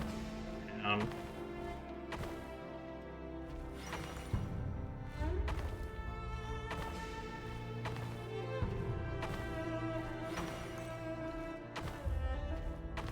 I don't know if killing the enemies was a requirement, but we got there all the same. Author Thalindis. Over the course of this week, the research object was subjected to interference for a total of 60 hours for experimental purposes. The results are as follows. Is it the same memory or an updated one? Research dating back to the Crimson Moon Dynasty has established 2 points regarding Moon Marrow. Firstly, its origins have something to do with a god's power. Secondly, it serves as a portal to an as-yet indeterminate location. Moon Marrow can thus be defined as a spatial gateway. Interesting. I mean, we kind of already knew that, but this is in the past. She didn't know that yet. However, there are a number of hurdles to overcome before we can answer the question of where it leads to. To start with, opening the gateway requires a specific power source, which the relevant literature indicates. An enormous amount of power is then required to keep the gate open. Currently, the total power output of our instruments remains in the single digits. The last time it was 5-letter words. I think it was death. This time I'm guessing life, or maybe time. To make matters worse, I am now the only staff member remaining in the Moon Marrow lab.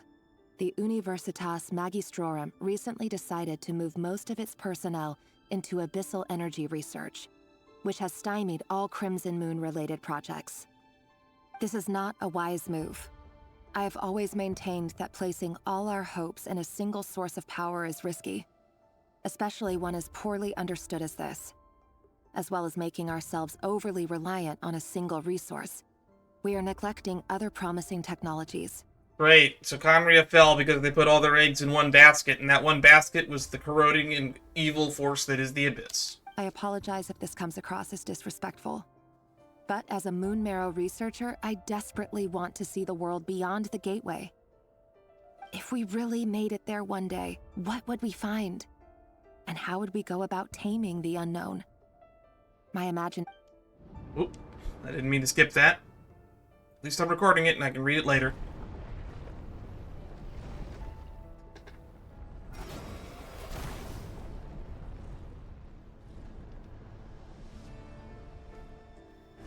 Alright, gotta get to this side now.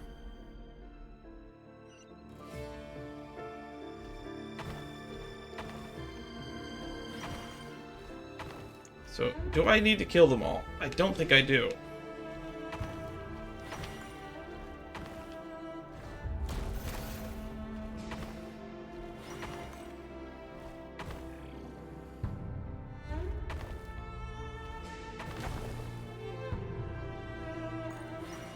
Okay, so that's a dead end.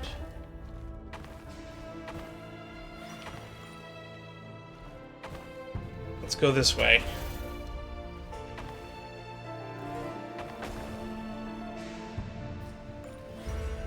One, two, three, four.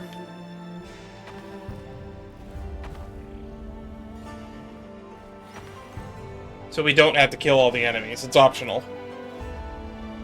This is for you. I heard you're gonna leave the city with your parents. Delindis, did you hear about what happened? I've heard nothing. Rerir got back very late last Friday, and he was acting a little unusual, but he slept pretty well, so I'm guessing whatever he did was a good deed. She's gonna tell him. You never saw him, and I don't know what he did. And this conversation never happened. You understand? What if he finds out that you pried into his secrets? Don't be silly. I don't know what secrets he does or doesn't have. All I know is he's just a normal guy who happens to run some errands for the king. Are you scared of him? I would be. I don't know. The Rerir I know doesn't match the person you all describe. Logically, I should be scared of him. And yet, I don't want to lose him. This is a really fucked up romance. But enough about that. You should get going, and be careful with the package I gave you. Ladies. Keep it secret. Keep it safe. Your guy's a 10. But he's a genocidal assassin. What's in it? A piece of the moon. All you need to know is that as long as you keep it safe, then in the future, everyone will be able to see a red moon.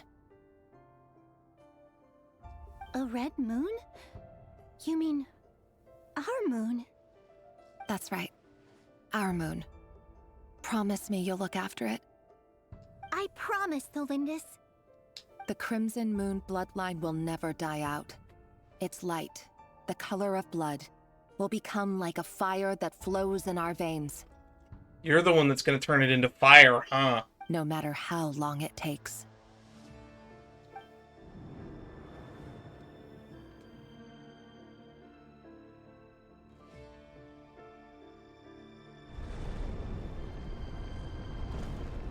Alright, where are we going now?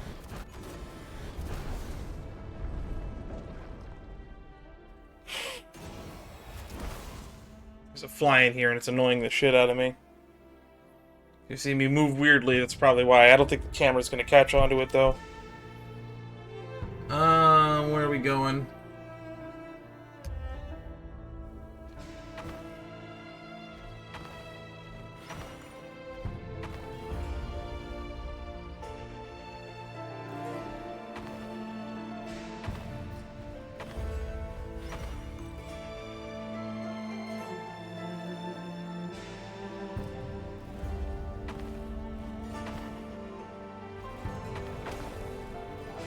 Okay, looks like this is a dead end. We're going this way.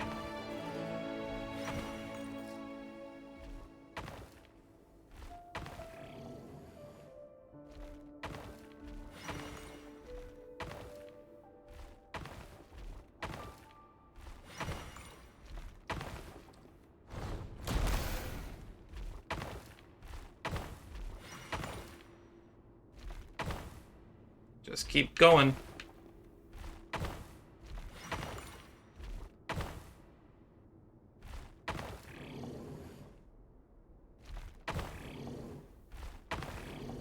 Okay, so that's a dead end.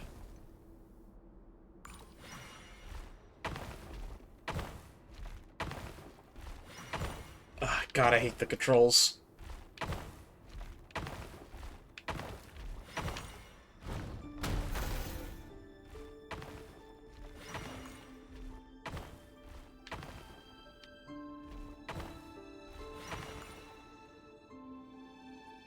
Hurry, everyone, and stick to the plan.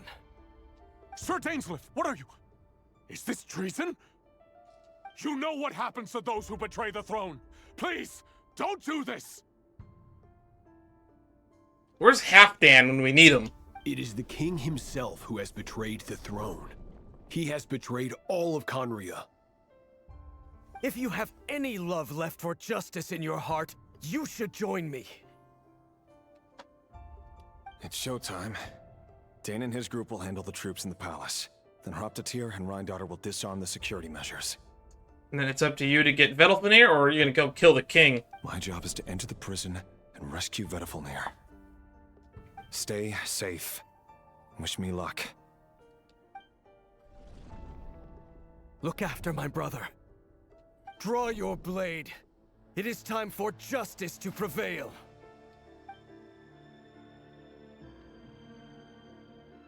Alright, off to prison.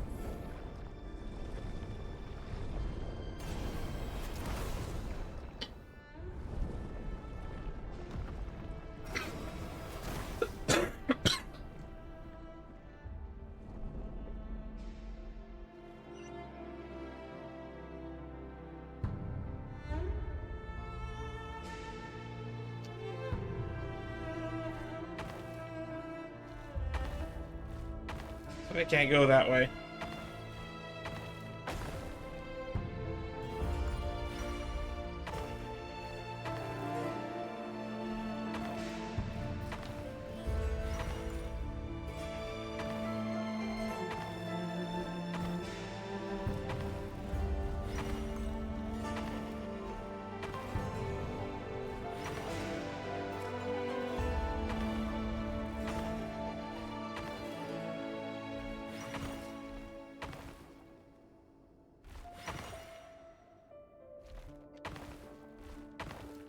I think I'm tempted to take the 6.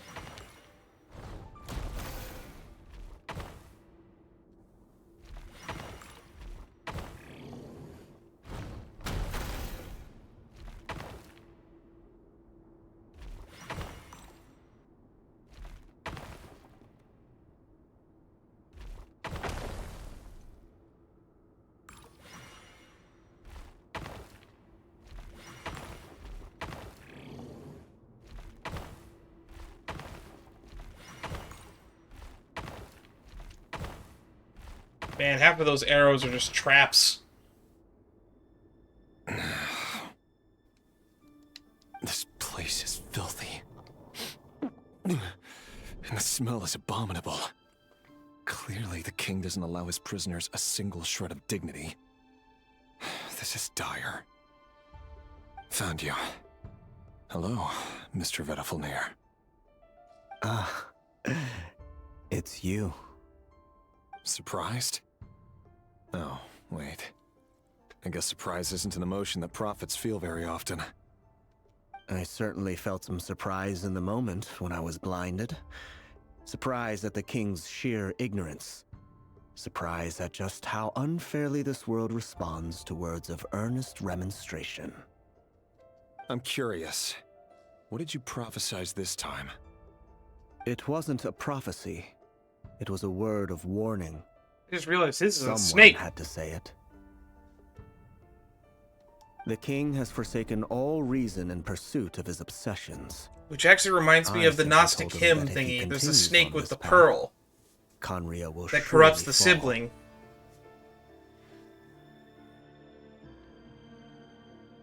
But he didn't listen. Worse still, he stabbed you in both eyes and locked you away. Dane asked for my help. The court is in complete chaos now, but I'm sure you predicted that. Everything is transpiring as I foresaw. Yet I am powerless to change it. Fate is an immutable force. I can but lament as the inevitable unfolds.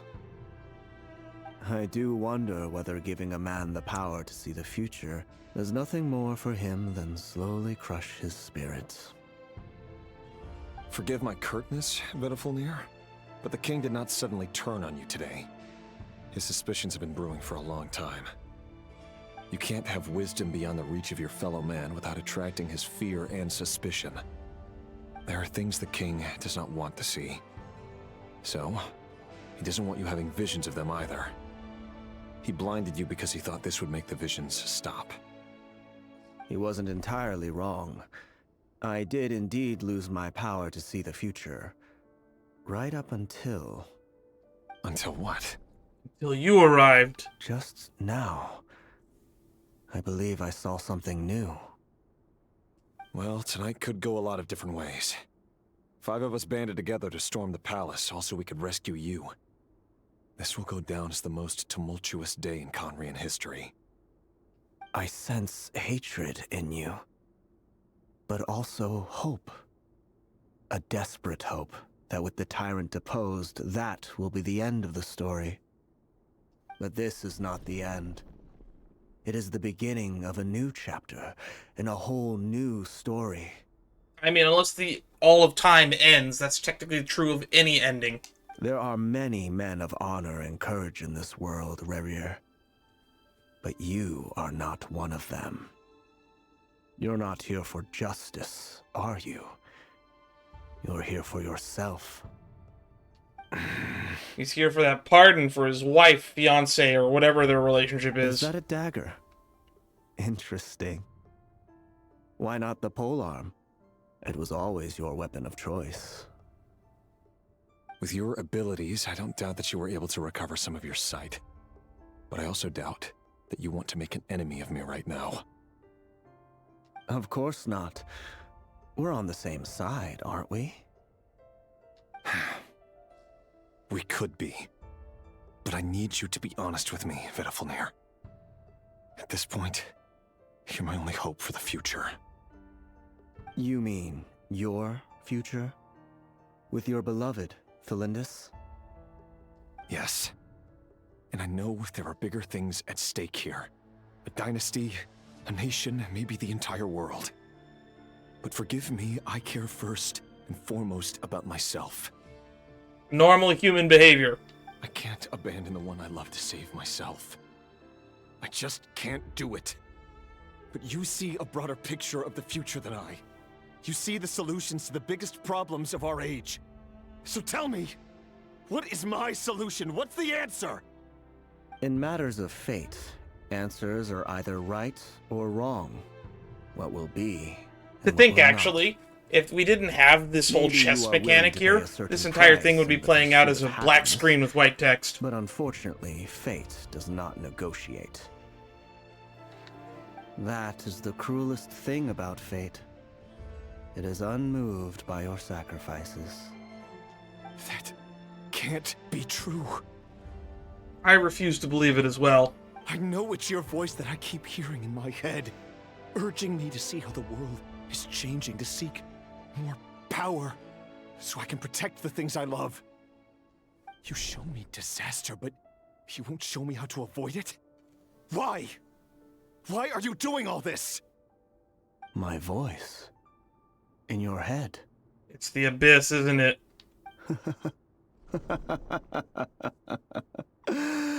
So, you hear it too?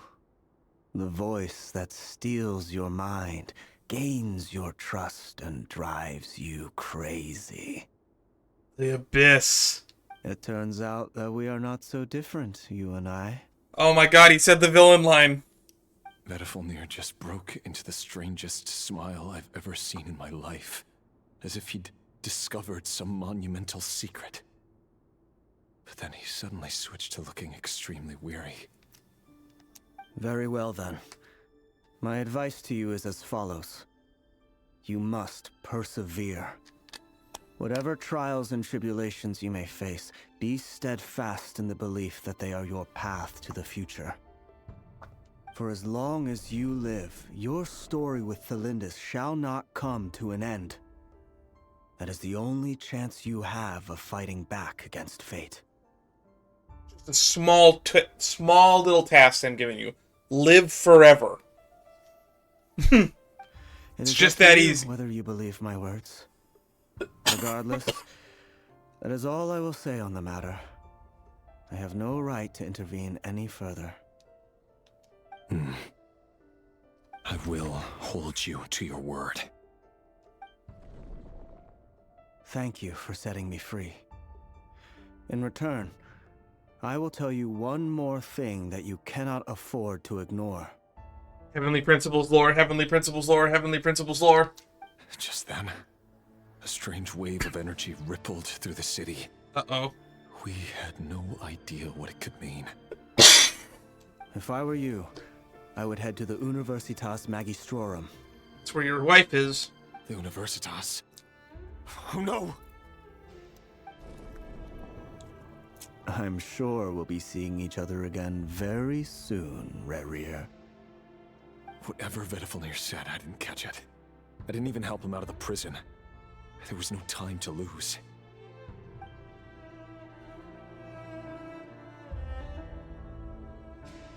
Well, this is the answer to Dane's question that Dane wanted to know. Seems the Abyss was always whispering in Rerir's ears.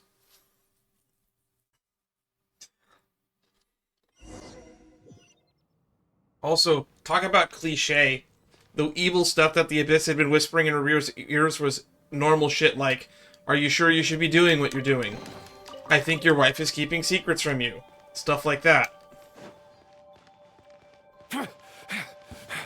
Monsters? Is this Rhindaughter's doing? Or the Universitas Magistrorum? Out of my way!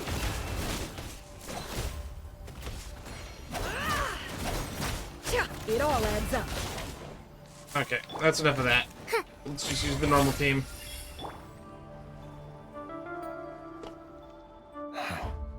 The Universitas. That reminds me of a rumor I once heard.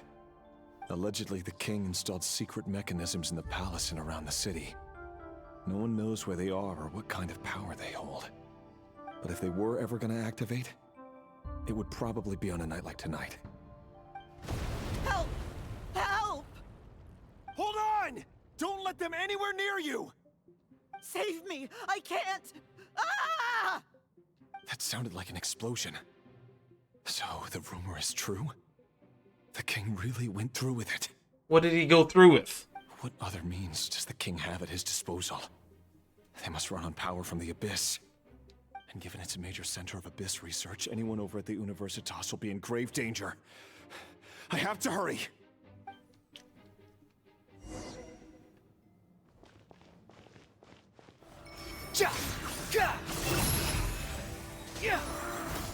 Regicide's blood money. Blood debt collector.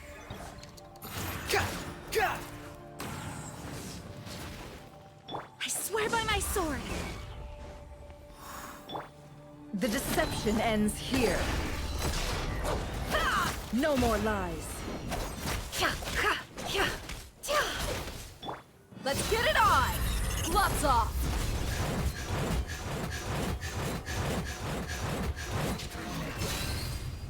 Too late for regrets.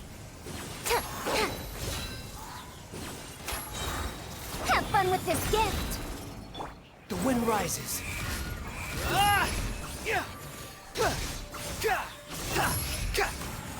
You dare to gaze upon me?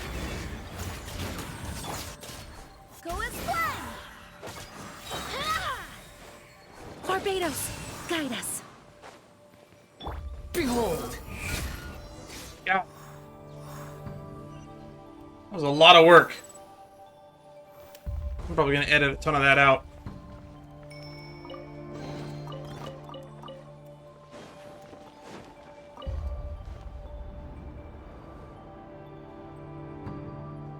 Monsters at the Universitas Magistrorum? Why Still now? can't get over that they call it Universitas. Oh no, they're coming. It's no use. The table won't hold out much longer. The weapons. Where are the weapons? Just because every university has weapons at it. Of course. All the lab equipment was upgraded after the inspection last week, but the new weapons haven't been allocated yet. So what about the old weapons? I'm done for.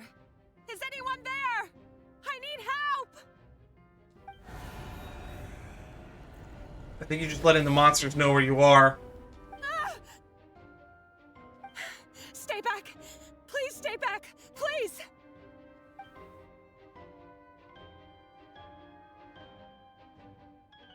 What's going on?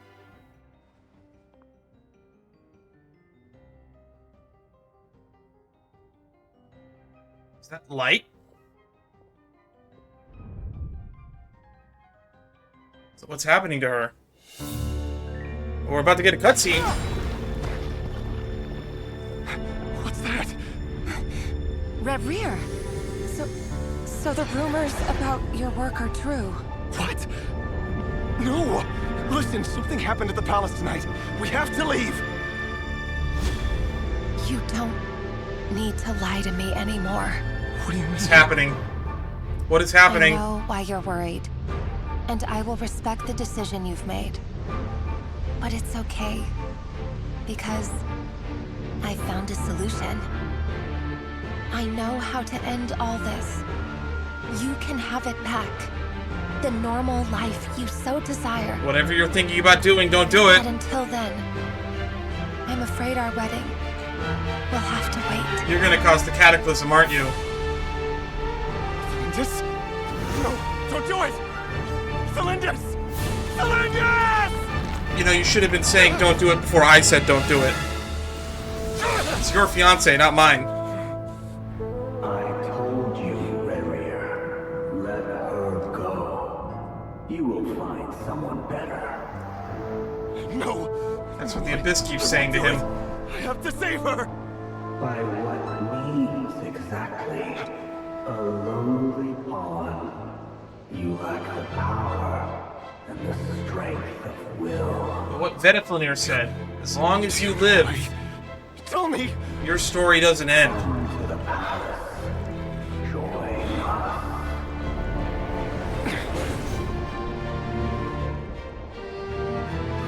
Meanwhile, at the palace. Rerir, thank goodness we... Step forth and take your share. Your share? You made it. Not you too.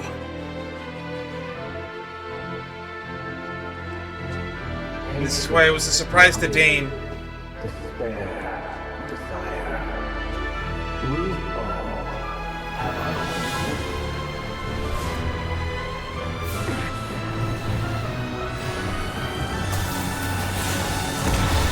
And that caused the cataclysm.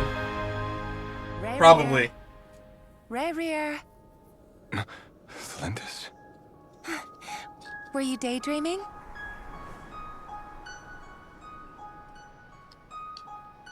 What is you happening? Still remember, Rerir? That question you asked me a couple of weeks ago? Oh. You mean the proposal? Yeah. I'm wondering, where do you think would be a good place to discuss it? Maybe in the garden? Is this a memory? Or is were this you like an thinking a alternate future fancy that could have restaurant? been? It's your choice.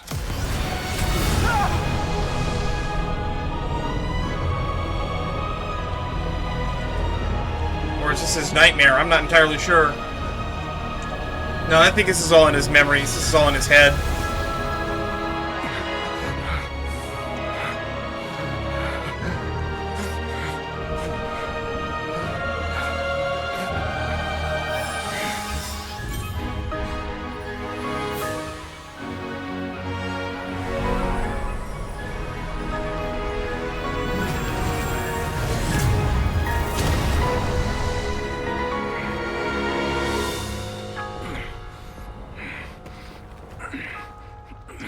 Now he has the white hair. I will find you. And then...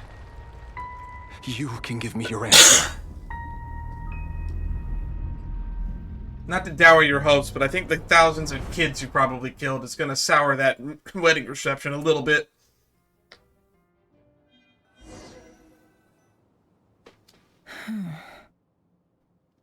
So that's how the Raker of Solnari was born. A monster created by circumstance is a monster all the same. Viewing other people's thoughts for too long can get uncomfortable. Right now, I'm feeling a strong sense of loathing. Maybe it's time to call it quits. In a nutshell, the story of Conria is what happens when the truth falls by the wayside. Everyone tells little white lies, and before long, you have a huge pack of lies that destroys everything. This is the most insight, though, that we've gotten into the Cataclysm as possible, though. So, win-win for me. Time to get back. Some of these details, I believe, were already described in, like, lore books and readables. But it's really nice to have this visually, or mostly visually, available for people that are lore skippers. His past is filled with sorrow, but the tale of any fallen civilization is one of endless tragedy. Cruel as it may be, that was Conria's fate. Long story short, fuck the Vinster King, though. But the Abyss is probably mostly responsible for a lot of what went down here.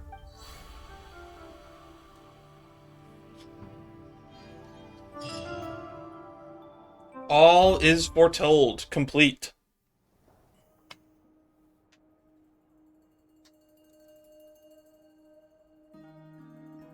Everyone, I'm back. Can I get a standing ovation? So how much of that did we get to see while you were in there? Never! How are you holding up? Feeling okay? She's fine. Boss is a pro. Yes, I'm fine. You will have seen the events of Rerir's life through my thoughts. It's now clear that he is just a regular nobody, driven by personal tragedy, as he said himself. I mostly agree. There's only so much we can know about him from his memories alone, but they did give us a clear glimpse into his life in Conria. And somehow some of Felindis' memories are also in there, for some reason we don't really know. However, I would not consider Rerir to be a nobody. He was deeply involved in the events of that era. Yet, when the catastrophe of a generation strikes, nobody is safe. Sounds to me like you're speaking in riddles again. Is this you urging me not to abandon the people of Nodcry in their hour of need? Maybe. That's not what I meant. Although I do hope you choose to remain a part of the plan. Without you, the mission ahead will be all but impossible. Right. Wasn't the whole point of this... No, that's what Albedo's team was doing. Because we still don't actually know if he's even able to be killed. Then try to remember that I respond better to the carrot than the stick. And I don't appreciate being bossed around. Now, as for you, Missy, you were excellent. You stuck to the rules of the ceremony and kept your mouth shut the entire time. Bravo. Cool. So, can you fill me in on the deets now? Most of what I saw went right over my head. God, she's so stupid and I love her. Patience. You'll hear the whole story, don't you worry. But let's meet up with the others first. It will save me narrating it twice. Yehoda? Yes, boss. Let me get that door for ya. That's more like it. For a moment there, I was worried you'd forgotten about the first clause of your employment contract. Wait, holding the door for you is in her employment contract? Forgive my curiosity, but what does the first clause say? It says I gotta do the annoying stuff that boss is too lazy to do for herself. Like opening the door, pouring the tea, yada yada. Can I hire you? It sounds like you're in a hostile work environment. Is that right? If something is in the contract, it's because she willingly agreed to it. Rest assured that the Curatorium abides by the very strictest of labor policies. You don't seriously think I'm cruel enough to treat her like my slave? What labor policies? I was told there was no laws in this nation. In any case, I've hardly shied away from my share of the work today. Hope I don't catch Flints and Varka lounging about in their chairs, enjoying a leisurely cup of tea. God, hope that's what they're doing. There's nothing I dislike more than other people enjoying themselves while I'm hard at work. Well, actually, he said that they were going to go out to get samples to see if Rerir can be killed.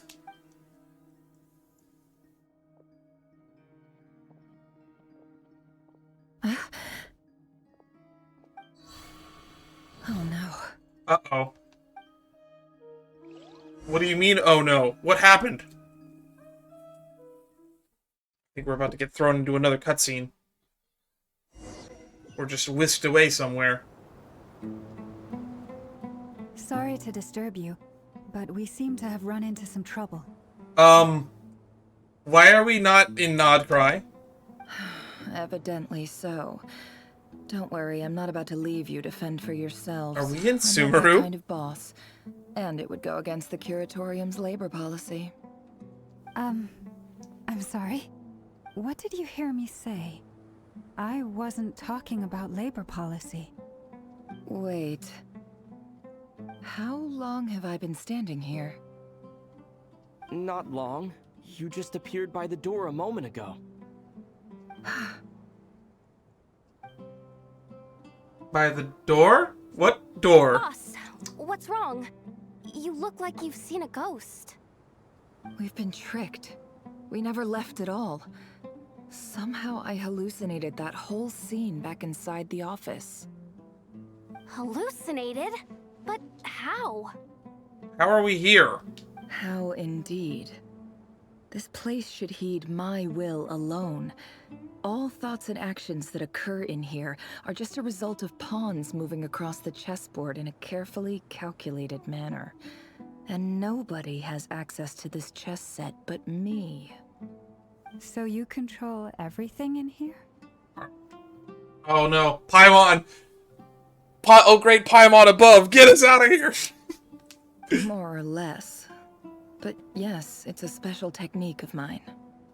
Has anything like this ever happened before? We need to get Paimon to get us out of here. Only once. It was the first time I used the chess set. Is there any similarity between what happened then and what's happening now? Good question. I suppose my thoughts are a little turbulent, which was also the case my first time. Is there anything I can do to help? We're all trapped here. I don't think there's anything any of us can do. The first clause of your contract clearly states that I only need your help with things that I'm too lazy to do myself. Meaning, you're not feeling lazy right now? Meaning, this is not something Yehoda can help with. The chess set is a personal treasure that I alone understand. I must be the one to find our way out of here. Boss, it's fine. Really. Let me do something useful. Oh, listen to you. Whatever would I do without you, Yehoda? I don't know, but you did fire her that one time. What? Really?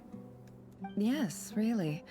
Where would I ever find another employee as obedient and servile as you? God forbid anything ever happens to you. Hello, Better Business Bureau. Oh, okay. God, she's so stupid and I love her. Well, anyway, I was thinking of fetching some water. There's gotta be a source around here somewhere. I suggest everyone finds someplace comfortable to take a rest. We gotta conserve our energy. I'm fine with just laying against a rock in the shade. Even though all this chess malarkey doesn't exist in a physical sense, mentally speaking, it's all real. And so is our tiredness and fatigue. You don't want to dismiss mental fatigue. Just because it isn't physical doesn't mean it's any less serious. But anyway, I got your backs, so don't worry about a thing. Don't I have the best employees? Jealous much? A little bit, yeah.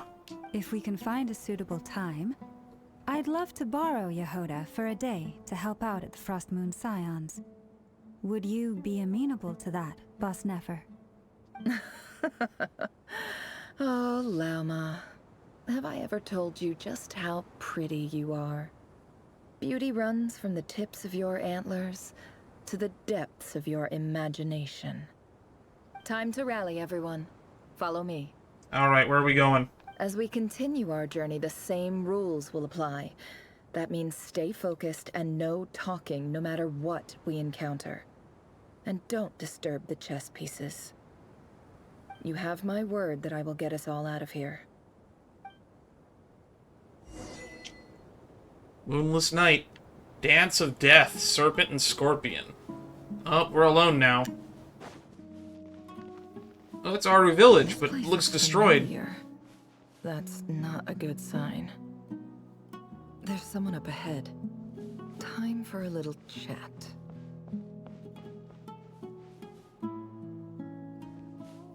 I wasn't expecting visitors at this hour. Wait, is that?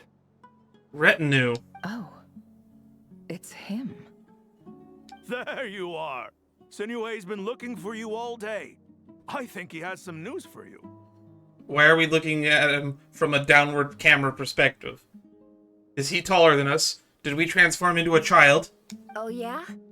What were you doing just now, Uncle Retinue? Hiding away some more loose change? I know I saw some Mora. What do you mean loose change? Oh, come on, I'm too old for this. Just pretend you saw nothing.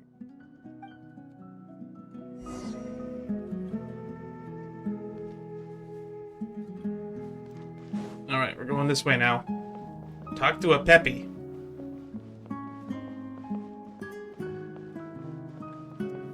Can't hide the truth. Oh!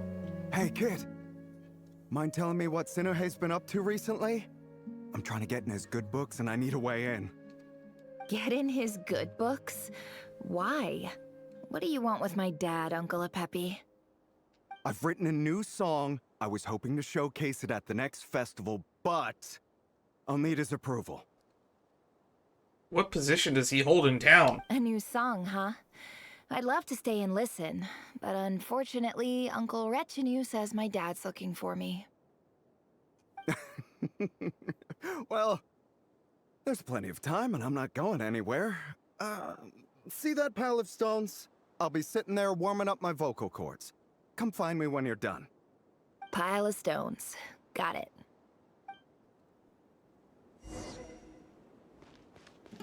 Alright, where are we going? Time to meet her dad.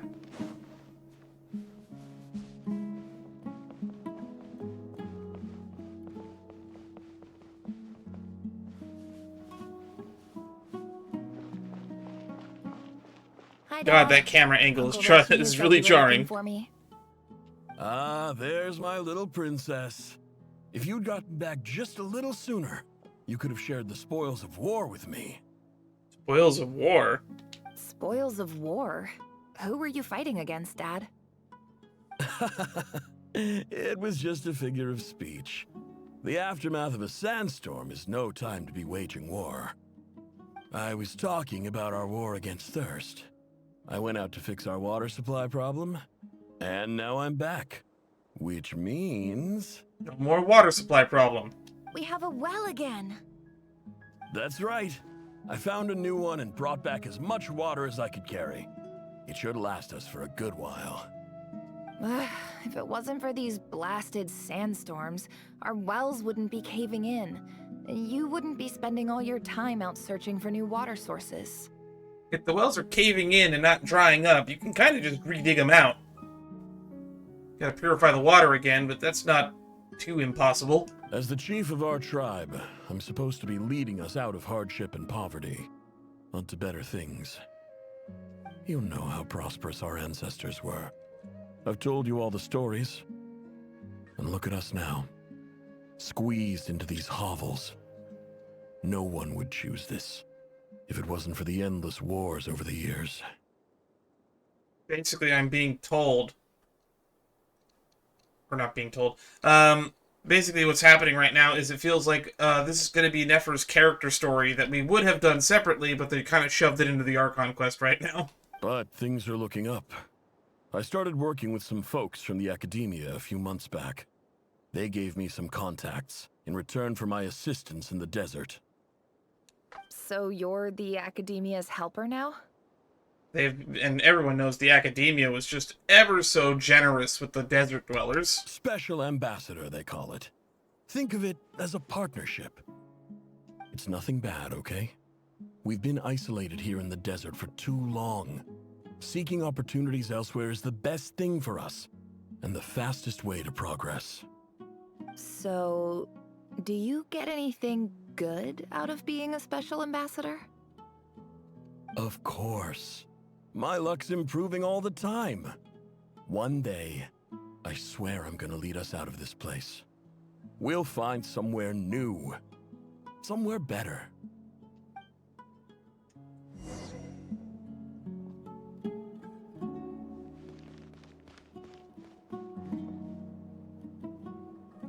Alright, continue exploring.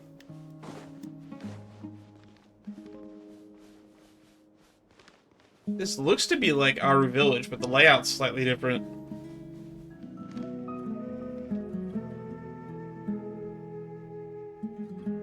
That's our well, and you know it. You stole from us. Well, you've gone from chief to thief, and now you have to face the consequences. Uh-oh. This doesn't look good. Did you really think you could take our water without permission and get away with it? You're either brave, stupid, or both. And that special ambassador act? Yeah, nice try. We spoke to the academia. They said it was all news to them. You're a liar and a cheat!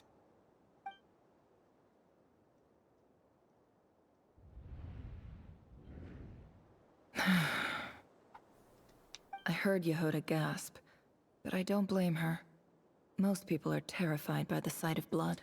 And yet they remained silent during that entire genocide we just sat through 30 minutes ago. Corpses strewn across the ground. The wounds are clearly from scimitars and daggers. The desert dwellers' weapons of choice. There's a handwritten note on the ground. Let's see what it says. Halil, this is Sinuhe, chief of the Shimti tribe. Surely you remember me. I was the one who helped you and your colleagues avoid the quicksand in the desert. This is my second time writing to you. I assume my last letter must have gotten lost in the mail, as I didn't receive a reply. I hope this one makes it to you safely. I'm writing to you because I need some help. That sandstorm the other day completely blocked up our well, forcing me to look for another water source in Iab and Unut territory. It was a matter of survival. Praise the gods. The well of the Iab tribe was intact. It was my last resort. I drew what water I could and left, but not without being spotted. I fear they will retaliate. You told me to write to you if I ever needed help. You said you'd be my ally in the academia. I urgently need you to formally recognize my title of Special Ambassador and send some of your people to assist me for a few days. It's the only way I can convince them that this was the academia's decision and prevent them from retaliating. This is an emergency. Please send help as soon as possible. Looks like this letter never got sent. The writer died a grisly death, and the letter was trampled into the ground. It's badly defaced. Some parts are barely legible. What a ridiculous lie the surviving Shimti tell. Their whole village was butchered over a sip of water. God, that's dark. Wasn't enough that we had to experience one genocide today.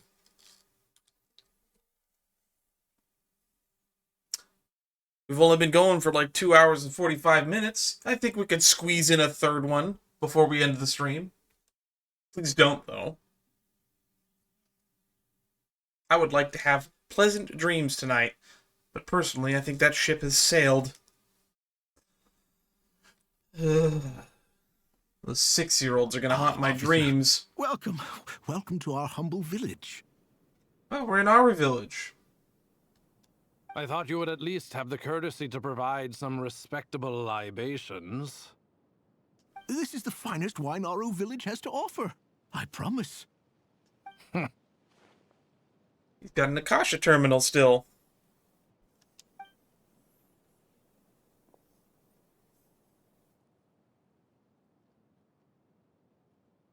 The Academia has agreed to reserve a single space for a candidate from your village. But I remain skeptical of this entire endeavor. I highly doubt anyone in this desert possesses serious academic potential. Please, have faith. If not in us, then in our god. The child we found shows great promise. I beg you, take her away from this place. Give her a chance. Don't let her talent go to waste. I don't recognize her. New arrival? She showed up here a few days ago and we took her in. She's a really bright kid. Please help. I'm begging you. So, where are you from? Nowhere special. Just a sand dune. Was it Sintu Village? I've already forgotten the name of it. What about the rest of your family? How many of you are there? Just me. Just the one. It's only you? Correct. So, no brothers, no sisters, no mother or father? All dead. Any who have slept on a bed of sand, I call my brothers and my sisters. Apart from that, I have no family. All right. Get over here. Sign your name on the form.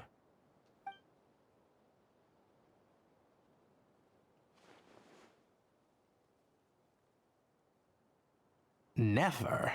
You're rather fair-skinned for a desert dweller. Fair-skinned. Oh god, the white privilege. I kind of forgot how racist the academia used to be. I'm getting flashbacks to how horrific some of the crimes of the academia were during the Sumeru Archon quest. How fun would it be if we get like a Lisa cameo here, though? Never doesn't look that old. I assume she's around Lisa's age. Have been issued already.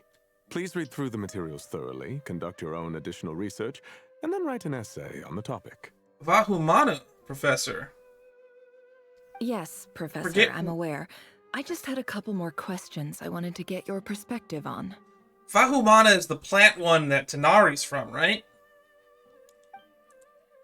Oh? Please, ask away.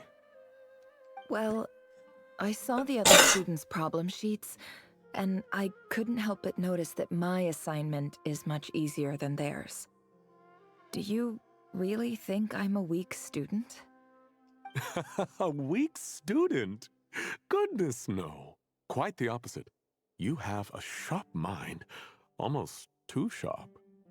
I think what you're saying is, a weak student wouldn't have noticed the discrepancy. And if they did, they certainly wouldn't complain about the lighter workload. You see, sharp as they come. You see things the way they are. And I'm sure you know why they're like that. Okay. Because of where I come from. Because I'm different. I'm sorry, Nefer. I don't like it any more than you do. It's just... Anyway, you said you had a couple of questions? That's the question. What's the other one? I wanted to check... If someone sent me a letter to the academia, where do I go to collect it? Ah, your family wrote to you. Well, as long as they put your name on the envelope, someone should hand it right to you. Not exactly. It's not even a recent letter. I was just curious where the mail would end up if no one collects it. The House of Dana, I expect. I know there's a box for unclaimed mail somewhere in there, probably sitting on a shelf. Whatever you're looking for, that'd be the place to start. Well, that was pretty helpful. Let's see if her father's letter actually ever showed up here. Okay, got it.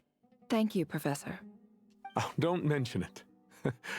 Honestly, I feel like I failed you. I'm supposed to be your teacher, but I haven't taught you anything. Hey, don't say that. You're a great teacher, and you do your best for all your students. But the rules are the rules. You're not allowed to teach students like me. It's not just the academia either. The whole world bends over backwards for the successful, and leaves the losers to suffer and die. Oh, my dear child. Don't tell me you've given up on life already. It does sound like suicide talk, I'm not gonna lie. I haven't. I just think that if you want to make it in this world, you have to find a way to become successful. We're like almost 3 hours into the stream. We can talk about suicide. This is not going to get taken down from YouTube. They're not going to check this deep into my channel. Most of my viewers don't actually watch my videos all the way through. They just click things or try to find the scenes that they really like from the story and watch my reaction to just those scenes by themselves. Some people have even taken the clips and put them in those weird collages, which has always been a little bit of a dream of mine. Now that that dream's been fulfilled, I'm just going to keep on keeping on.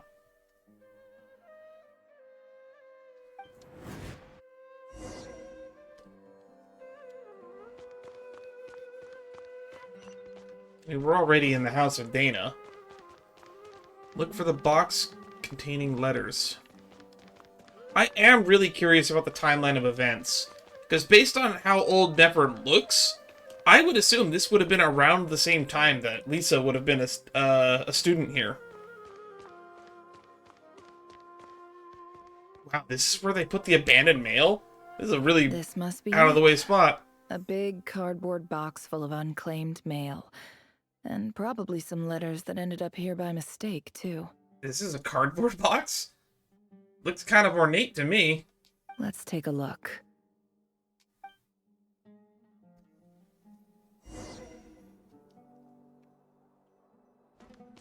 Okay, we just grabbed the whole box, I guess.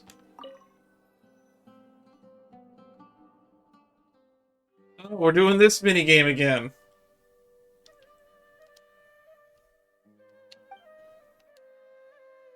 A dilapidation survey from Port Ormos. Looks like it's from a Core of 30 representative. What a strange thought. A bunch of mercs losing sleep over rundown buildings. This one was never even opened. I guess the recipient didn't care what the Core of 30 had to say about anything. Who was it addressed to? I don't recognize the name, but it must have been a Kasharawar professor. I don't remember what Kasharawar was. Aren't those the history professors?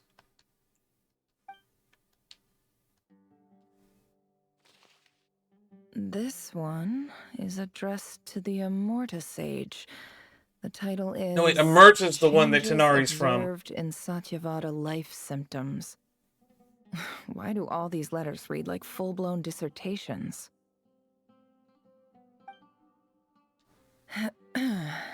Guided by the incense, we became lost somewhere in the forest.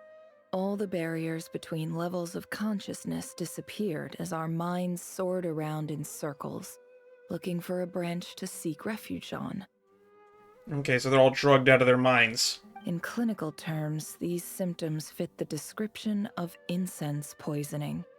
The Immorta Darshan strictly prohibits the use of hallucinogenic substances, but I believe there are still people getting away with it.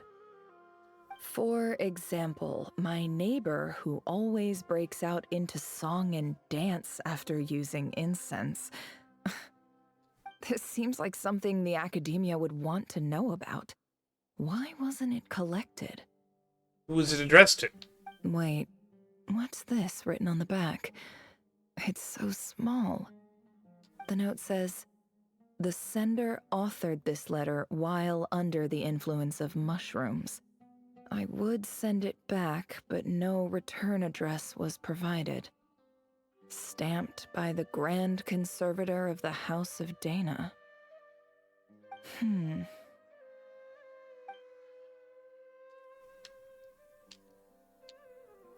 Alright, what about this one? This next one is addressed to Grand Sage Azar? Yep, that checks out. Azar should have been around still.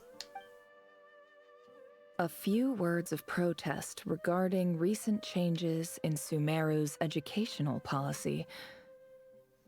In recent years, the academia has taken on a small number of students from the desert region, as per the policy to this effect. However, it appears to me that these students have not, in fact, been provided with educational opportunities that are, in any meaningful sense, equal to those enjoyed by their peers. Okay, so she stumbled on what's happening to her. As well as receiving dumbed-down assignments and perfunctory tutoring, they do not even have full access to the Akasha system. Right, I forgot that they were limiting Akasha access to certain people. Education is the fundamental purpose of this institution, which should go without saying in a nation whose founding virtues are knowledge and wisdom. I ask you, is the lip service we pay to the policy of education for desert students truly the standard of pedagogy to which the academia aspires? I never thought I'd heard a word like pedagogy in a game like Genshin Impact. As someone that's studying to be a teacher, boy, does that warm my heart. Also, this makes me wonder, did Sino, as someone who was originally raised from the desert, would Sino have also been given, like, defunct assignments and been treated in this similar manner? Because we have no real evidence of Sino experiencing any of this at the Academia. As Grand Sage, policy decisions are your prerogative. But do not forget your roots. You and I were once students too, as was everyone else in this institution. I do hope you will give some serious attention to this matter. I encourage you to discuss issues like this with myself and others, and listen to some alternative opinions. Great letter. Shame it didn't get to where it needed to go. And the sender is... Huh? Sage Cyrus of Spontanon. Cyrus! Sino is probably the reason he wrote this letter. I didn't realize anyone else even knew how bad students like me have it in this place. So this is where letters from the Sage of Spontamod end up? Nice one, Grand Sage. Really enlightened leadership. Whatever. This isn't what I came here for. Moving on. I'm not exactly holding out hope that a letter sent from the desert would even make it here. But if it did, where else would it end up if not in this box? That one looks all torn up. I can't believe how much discarded mail there is. Must have been years since someone last went through it all. And this is just one box. The whole House of Dana is boxes on shelves. I don't believe for 1 second that any human being has sat down and read through all the documents in this place. Who has that much free time on their hands? Apparently you. Wait, could this be it? You found what you were looking for? Least fancy envelope in the box, written on crude quality paper. And of course, it would be right at the bottom of the pile. Clearly no one gave this letter so much as a first glance, let alone a second. Handwriting in the envelope looks very familiar. Greetings, Halil. My name is Sinuhe, chief of the Shimti tribe. I was the one who came to you and your colleague's aid when you ran into trouble in the Great Red Sand. Yep. That's her dad. I don't know how well you remember it now, but I brought you to safety and gave you some water and other supplies. You seemed very pleased and told me your name. In my tribe, learning a person's true name is serious business, and I therefore see you all as friends. You were kind enough to leave your contact details so we could stay in touch. The Shimti tribe lives a harsh, nomadic existence in the desert. You were sympathetic towards my plight, promising to make me a special ambassador of the Academia and help us find a way to make a better living. This brings me to my reason for writing. I just noticed that she has the Our tribe Akaf is terminal falling on. particularly hard times, and I would like to ask for your assistance. I'm very nostalgic to the Sumeru story since we started playing this game during the last, 2 weeks of 3.1. There was a terrible sandstorm a few days ago, which blocked up the well in our land. To ensure my people's survival, I had no choice but to venture into Iyab and Unut territory in search of an alternate water source. The Iyab and Unut are descended from the Thamudians, while we trace our ancestry to Tulatala. We worship the Lord of Flowers and have had relatively good relations with our fellow tribes, up until now. I found a well belonging to the Eob tribe. They declined to help us, but I really had no other option. So I took some water to keep me and my tribe alive. My actions are certain to incur their wrath. When we met, you assured me that you would be my ally in the academia. I would like to take you up on that offer, because I really need your help. I wonder if you could send an academia representative to meet with me. That aside, the last time you were here, you mentioned that the academia had started accepting students from the desert, and I told you a little about my daughter, Nefer. We have next to no resources here in the desert, and my power and influence are limited. Would you consider enrolling my daughter at the academia? She is a smart girl. I know she won't disappoint you. I'm honestly surprised the letter even made it this far, to be honest. From the outset, the academia never took you seriously. Those things they promised were just empty words. I doubt they even remember the name Sinuhe. And you were so emphatic that your luck had finally changed for the better. You swore you'd lead us to a better place one day. You spoke with such conviction, like you were the most powerful chief in the whole desert. You liar. You lied about everything. You promised the world and delivered on none of it. That doesn't make him a liar. It just makes him unable to live up to the expectations he had set. And who fell for it? Just me, by the looks of it. Despite your best efforts. Which makes you a pathetic liar. You weren't even any good at it. I think I'll take over from here. Let me show you how it's done. What's she gonna do? Bid farewell to Katayun.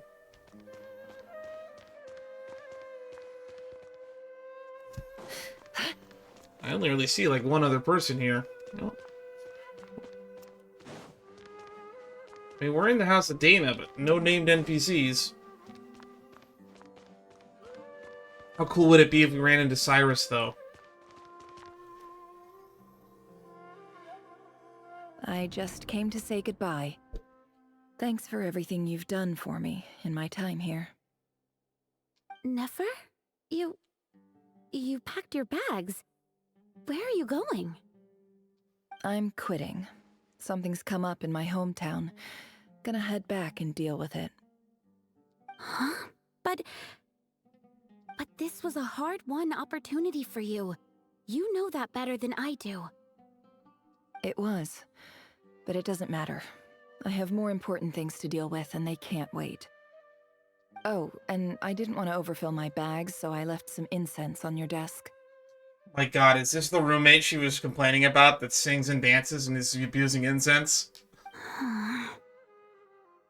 What's wrong? I thought you liked incense.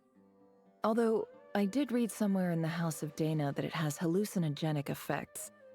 Don't use it all at once, alright? Isn't this the stuff you brought from your hometown? You're just letting me have it? But you said it's a rare and valuable commodity. Yeah, about that. I lied. It's not rare at all. There's this bunch of ruins near my hometown that are practically overgrown with this plant. It's not worth much. Keep it, it's fine. But Nefer... Alright, that's all from me. You take care. Man, she can be a dick sometimes. Not that the friend is any better, or roommate, or neighbor. Don't forget me, okay? I mean, we're more than just classmates, right? We're friends. Well, I guess they are friends. I take that back. Yeah, I'll remember you. You didn't remember her, did you? I lied again. That incense is worth a fortune, and it's a rare find even in those ruins. God, you're just confusing the shit out of me. And as for remembering her, I have far too much to do when I get back. No time to reminisce. I'll be lucky if I even make it through this alive. But either way, I expect I'll forget you pretty quickly. When we're done, we're gonna go back and check the Academia to see if she's still there. I'm starting to feel like this is gonna be a really, really long quest line. Especially since Act 3 was kind of short by comparison. I think we're already approaching like a half hour longer than what Act 3 was.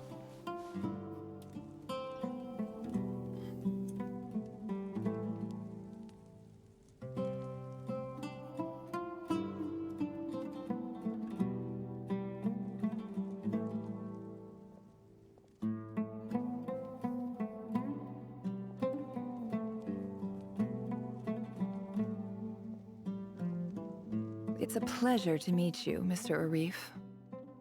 Mr. Arif? So, what does the Academia want? Since they've sent their special ambassador, I assume there's a big business deal to be made. If not, I'd be very disappointed. This is the tribe that wiped her out her family's tribe. Please, sir, lower your blade. You're lucky I'm the one they sent. Not all special ambassadors share my admiration for the Iab people. The ever-shifting balance of power in the desert reduced the once great civilizations of this region to rubble and sand. But the story of the Iab has a very different trajectory. Others grew weak, but you grew strong, beginning in obscurity and moving to prosperity. You're the only ones who defied the trend. She's lying, but butter him up, I guess. Huh. So, you do know who you're dealing with? This well is the perfect symbol of your strength, is it not?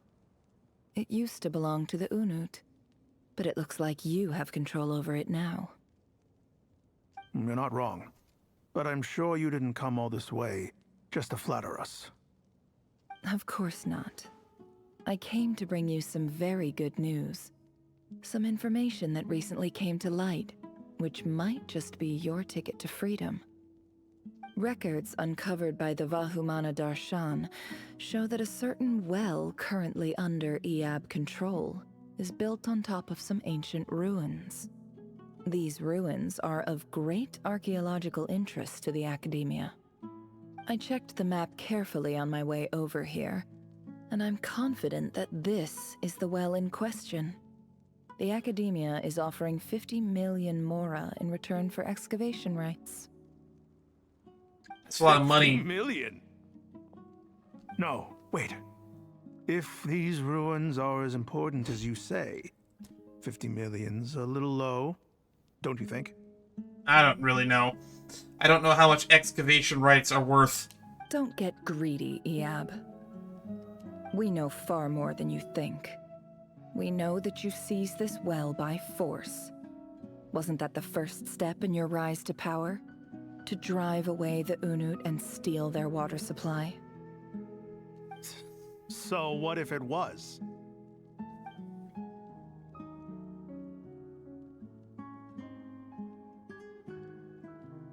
Don't worry. As unscrupulous as it was, it's something we're willing to overlook. The Academia is only interested in dealing with the de facto power holders in the region. I hope I am making myself clear. And I hope your words are the truth. If I find out the Academia is trying to play me, I'll hunt down every one of your people and make you watch as I cut their heads off one by one. I assure you, Chief, that would not be in your long-term interests. You don't want to make an enemy of the Academia. Okay, I think she's setting them up to end up in trouble with the Academia. You see how I'm dressed, don't you? I appreciate that you've never been to the rainforest, but surely even you recognize an ambassador's attire when you see it. I don't know I don't think that's what it is. And what does a barbarian like you have to lose anyway? You really think the Sumeru Academia would bother to come all this way just to lie to you? We have more important things to worry about. All right, I take your point. The Academia is the highest authority in the land. I'm sure you're trustworthy people. In that case, we have a deal. We will sell you the excavation rights. I'd like to thank you, Ambassador. This is good news indeed. Excellent news. In fact, it calls for a celebration. Would you do us the honor of staying a while and enjoying some Eab hospitality? Gladly. Boy, he's changed his tune I'm real partial quick. to wine myself, and I trust you are as well. So let's indulge in a few drinks together, in celebration of this momentous occasion. Okay, is she gonna murder them all in her sleep? In their sleep? Elated, the Ab drink the night away. Prospect of their new wealth almost intoxicating as the wine. When the new days dawn, it brings in shocking news. Chief! Chief, it's an emergency! It's the Unut. They've taken the well. What? Well, don't just stand there. Take it back. She gave the same offer to the Unut, didn't she? Yes, Chief. I have every confidence in the Eab's military superiority, and yet... What is it? The Unut's response was alarmingly fast. The day after we reach a deal, they seize the well. This can't be a coincidence. Perhaps there is a traitor in your midst. And she's gonna sow seeds of doubt on top of it. I don't think so. I am obliged to remind you, Chief, that the Academia will only deal with the de facto power holders. If you cannot regain control over the well, I'm afraid you won't see a single mora of that 50 million. No! Please, Ambassador, just give me some time. I swear the Unut will not get away with this. That well is ours, and so is the mora. Glad to hear it. I will wait here for an update. If there is... This is really despicable, but at the same time, this is just pitting two genocidal maniacs against each other, so I'm not entirely sure if I should have sympathy for any of them. Much obliged. Wow. All it took was a few words and I've got him wrapped around my finger. What an amazing feeling. So, in summary, Ambassador, the Academia would rather negotiate with our tribe instead of the Eab, yes? Wonder what did you sell them, snake oil salesman? The Eab are ruthless murderers who don't listen to reason. And now they have the gall to interfere in our research projects in the desert region. So let me ask you, Chief, if you were the Academia, what would you do? Kill them all, of course. Somehow this guy seems worse than the Eab chief. Precisely. The Academia does not tolerate those who stand in our way. The Eab have held back our academic pursuits for too long, and our patience is wearing thin. At the same time, there is simply no way that the Academia can be seen to be intervening in desert affairs. I'm sure you understand where I'm coming from. We have our own rules out here. If the rainforest dwellers raised arms against a desert tribe, it'd start a bloody war. Right. We can't confront them ourselves, but we can support their enemies. The Unut have always had strained relations with the Eab, which makes you our natural allies. Okay, and that's how you're going to convince them to go attack the Eab. Natural allies. Weren't the Eab your allies once? You were quick to send them after us to protect your interests back when we stole that water. And now look at you. You're at each other's throats. Let me be clear. The Academia wishes to collaborate with the legally recognized rulers of the desert in this matter. Legally We're recognized asking for how? excavation rights to that well, and our offer is 50 million mora. Say no more. I wonder if this I is how the believe we CIA have an operates when they start understanding. stirring up civil wars, Good. Then I pitting suggest warlords you get against to each work. other. Get us access to that well, and the mora's yours. You see, Dad? Lying is easy when you know how. People will believe anything. I wouldn't agree with that entirely, Nefer. Stupid people might believe everything.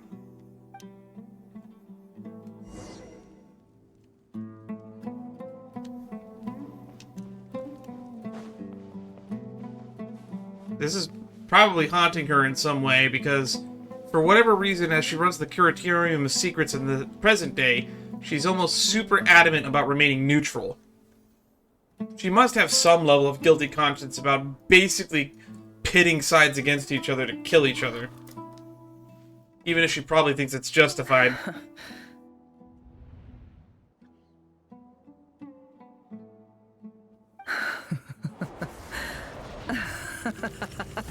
Uh-oh. She's a straight villain. Look at yourselves. You may be vile, savage monsters, but your butchered bodies bleed like any others. You're no different. You're nothing special at all. The monsters who destroyed my home, they're just ordinary, petty human beings. What a joke. She's looking like she's about to go full yandere.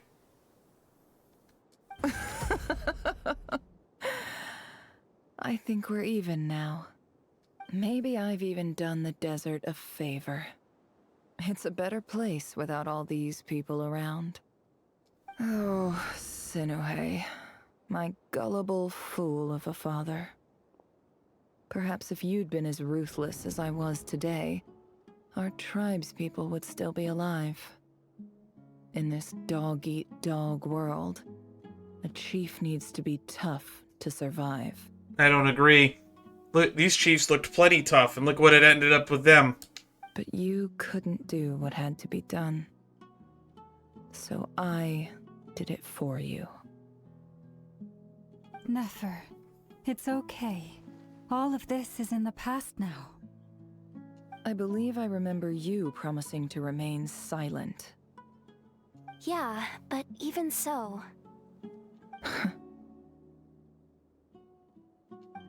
Yehoda, is there anything you can do to ease the tension? You got this, Yehoda. It's your time to shine. Alright, time for a sharp turn onto a completely different topic. So, anyway, that's enough of that. When are we getting out of this place? Feels like we've been walking forever. I'm getting pretty tired. Oh, Lauma, you tired? I'm getting tired. Yes. If we can find somewhere to sit down, I could certainly do with a rest. It's not far now. There should be a temple just up ahead. Temple? Is this situation about to reach a conclusion?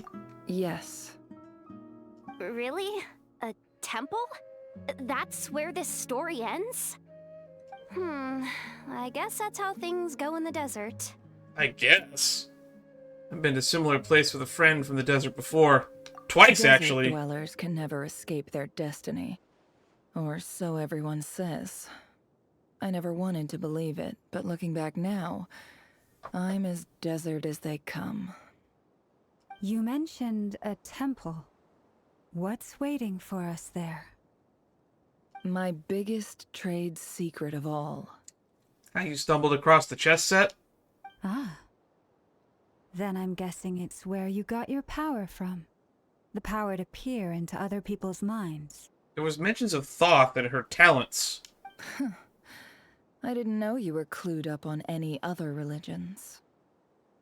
I'm no expert in the history of Sumeru, but since you come from the desert, I would imagine it has something to do with King Deshret. And the 7 pillars who served him. There are major figures in the desert belief system, too. Sounds impressive. I have some friends with connections to this stuff, Specifically with the Hermanubis. Oh, I know who you mean. General Mahamatra Sino. The spirit of Hermanubis dwells within him. That's Boss Neff for ya. She knows everything. I figured she would know Sino. Sino's hardly a figure of obscurity, but I know about Sethos too. What about him? Is he a big deal or something? Well, he's not a small deal, let's put it that way. You sure know your stuff. Please, this is the bare bone basics. Save the flattery. Thanks for your patience, everyone. I'm sure it's been a lot to take in. You could say that again. With any luck, that's our exit just up ahead. We got Force admitted into a Nefer character story in the middle of an Archon quest. Just a quick look back. Oh, look, the bodies are gone. That is indeed a temple.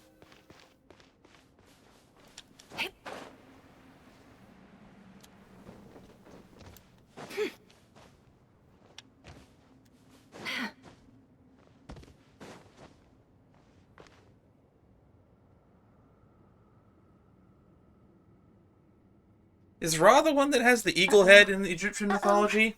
Uh-oh. What? I'm What's wrong? totally out of my depth here.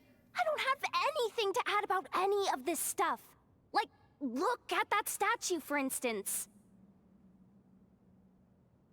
I want to do the whole name-dropping, this girl knows her stuff thing too, but I've never seen anything like it before. A statue with the head of a bird.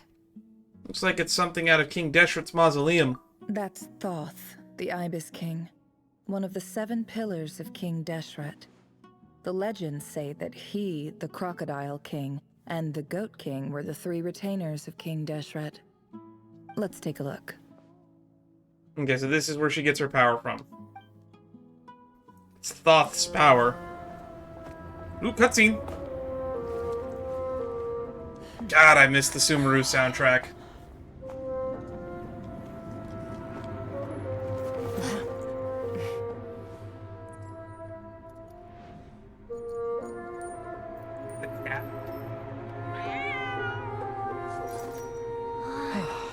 It's just Ashru. So, all is well?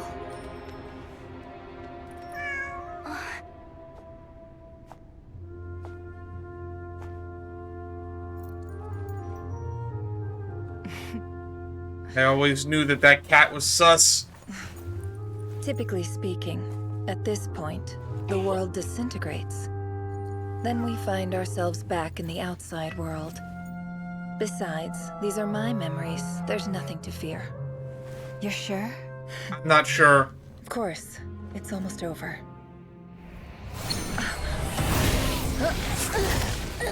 Uh-oh. That's Rerir.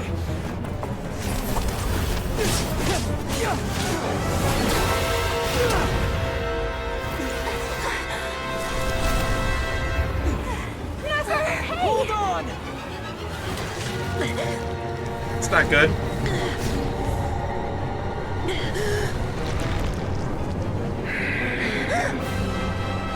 Knowing too much is always a death sentence. Speak for yourself. That's not good. I lost his charm.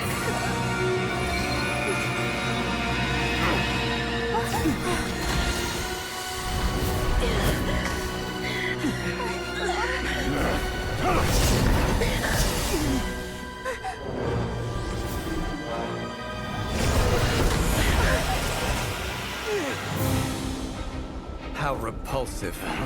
Ainsleaf! Paimon must have got help.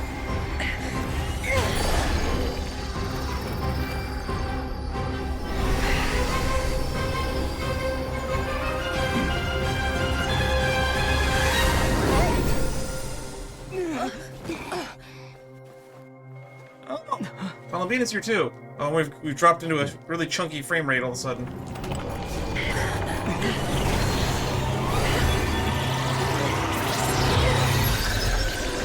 That doesn't look safe.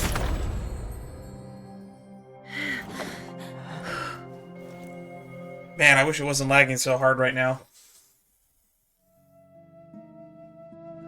That could have been so badly.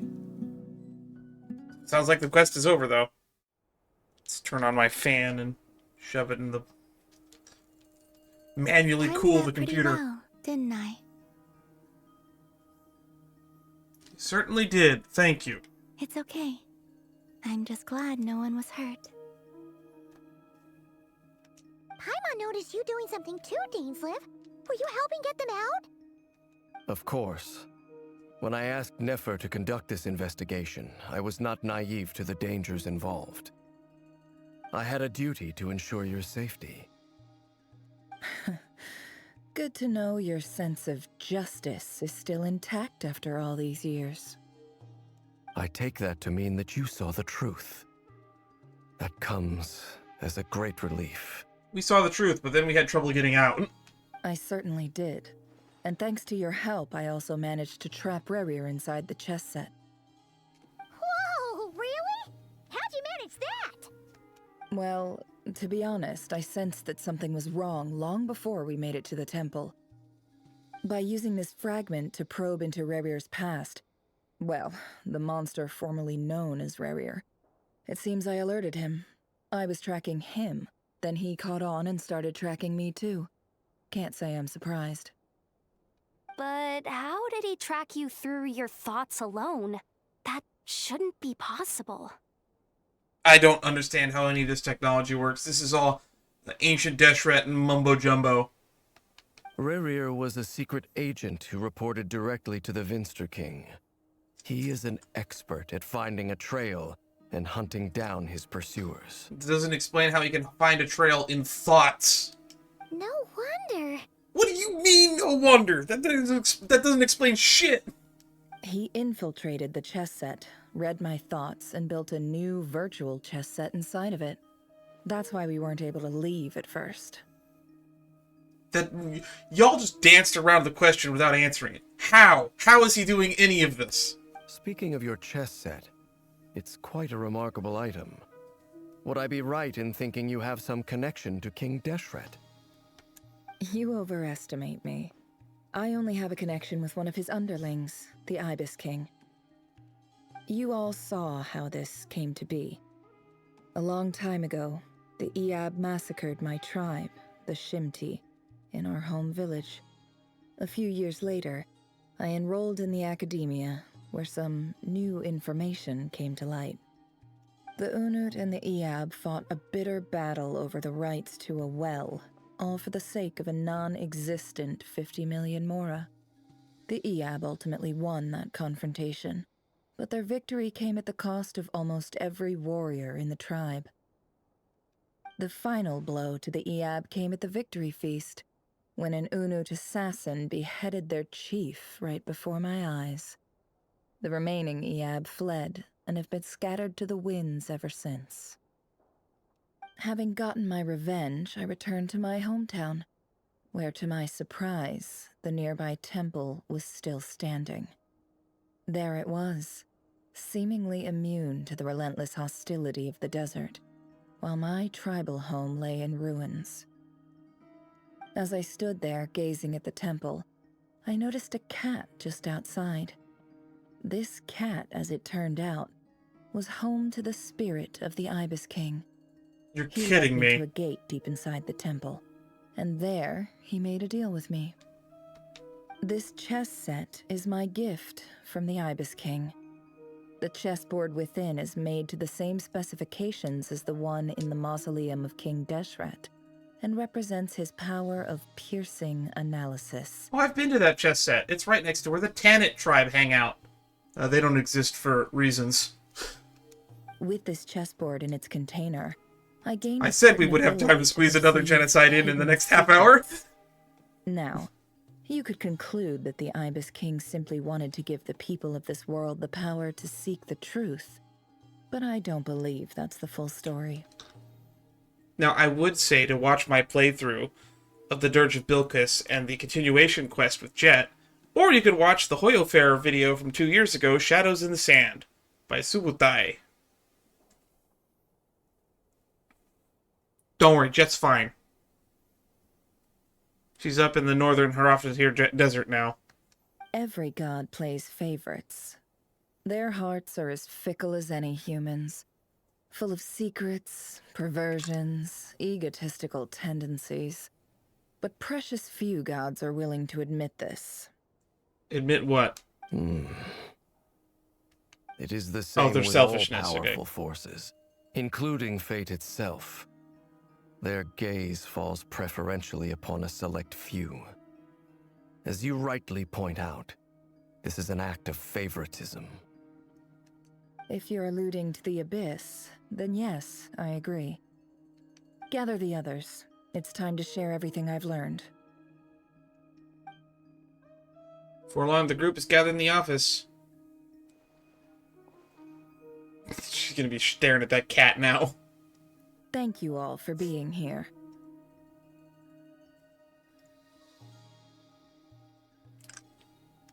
As promised, I did some further investigating into the Rerir of Solnari's background.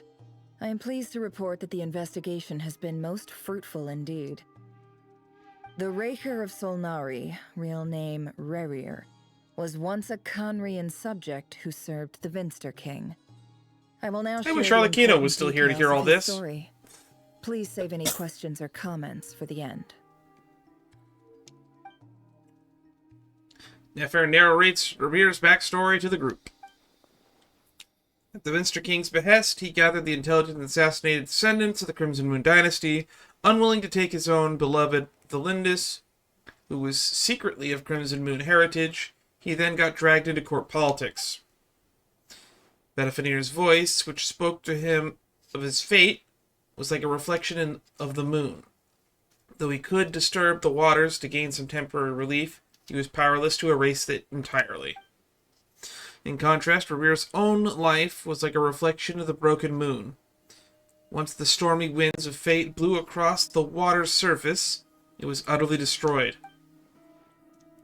The Lindis smuggled away a piece of the moon before disappearing through that mysterious portal. It was passed down through the ages, finally falling into the hands of the knave. So she's the one that hid that piece of the moon in the... That's what was happening in the weird portal she jumped in. But what lies on the other side of that portal? Is it really a whole other world? The Lindis never had a chance to share what she found there. Neither did Rerir, who followed her in. So that's why he's so obsessed with the moon.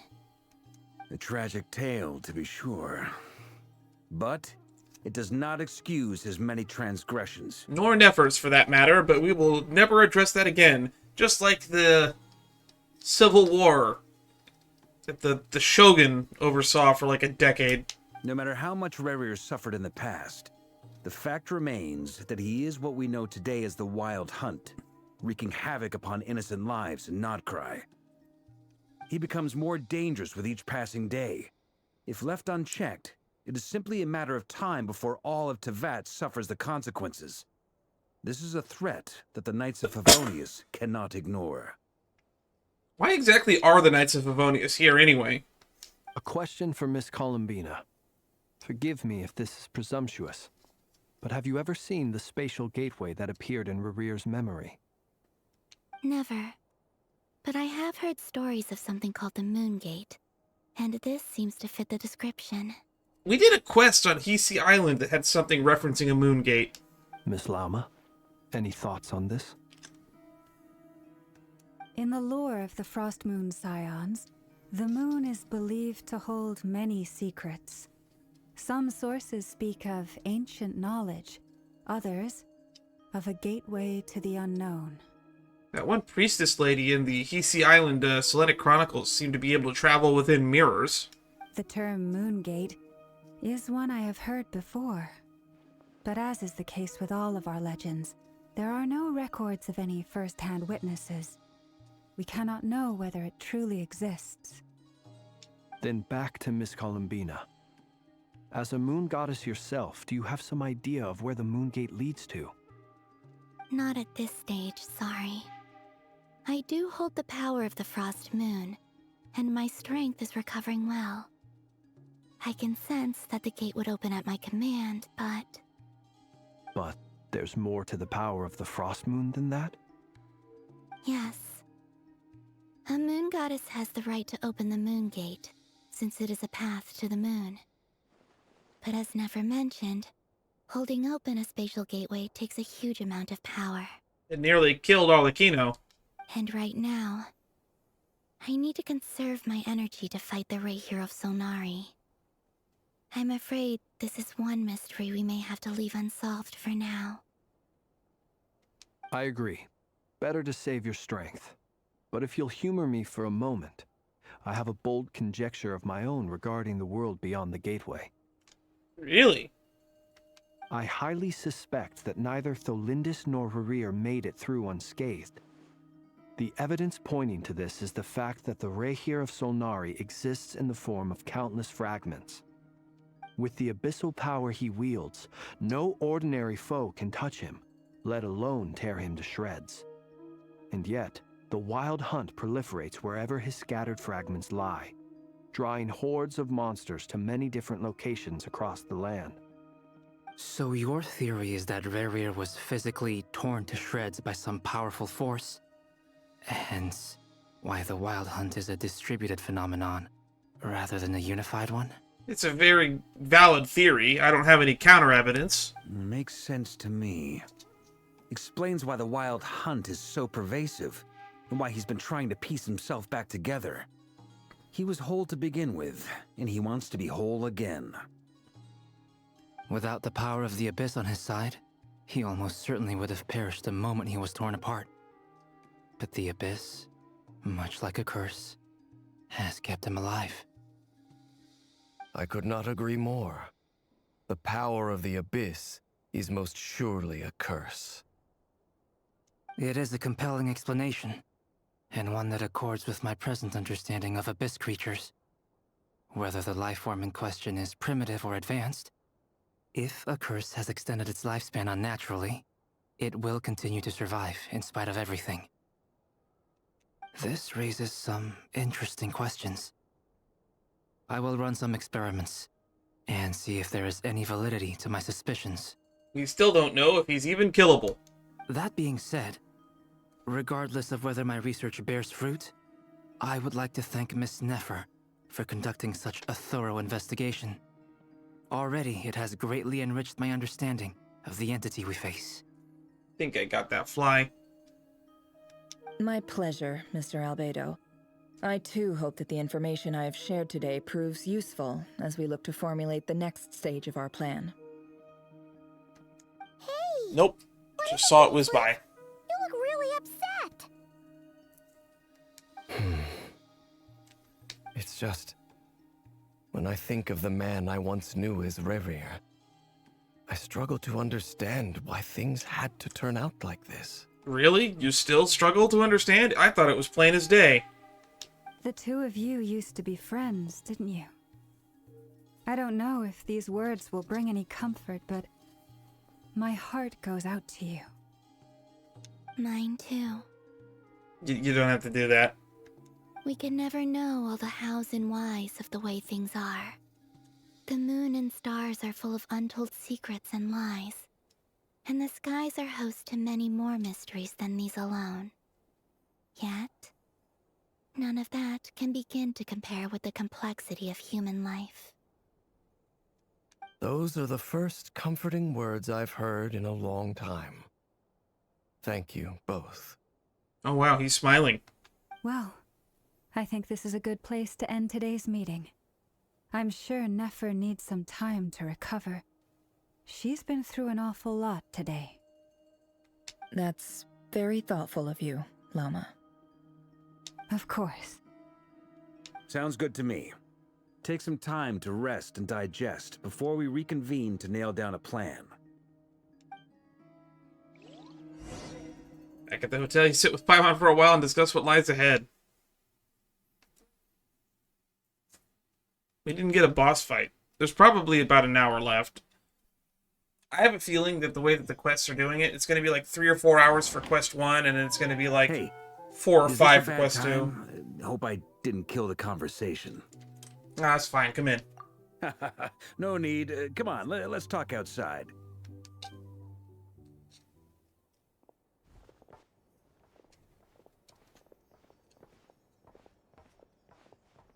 Anyway, Nefer went back to the curatorium to get some rest. But before she left, she shared some things with me that I thought you should be aware of.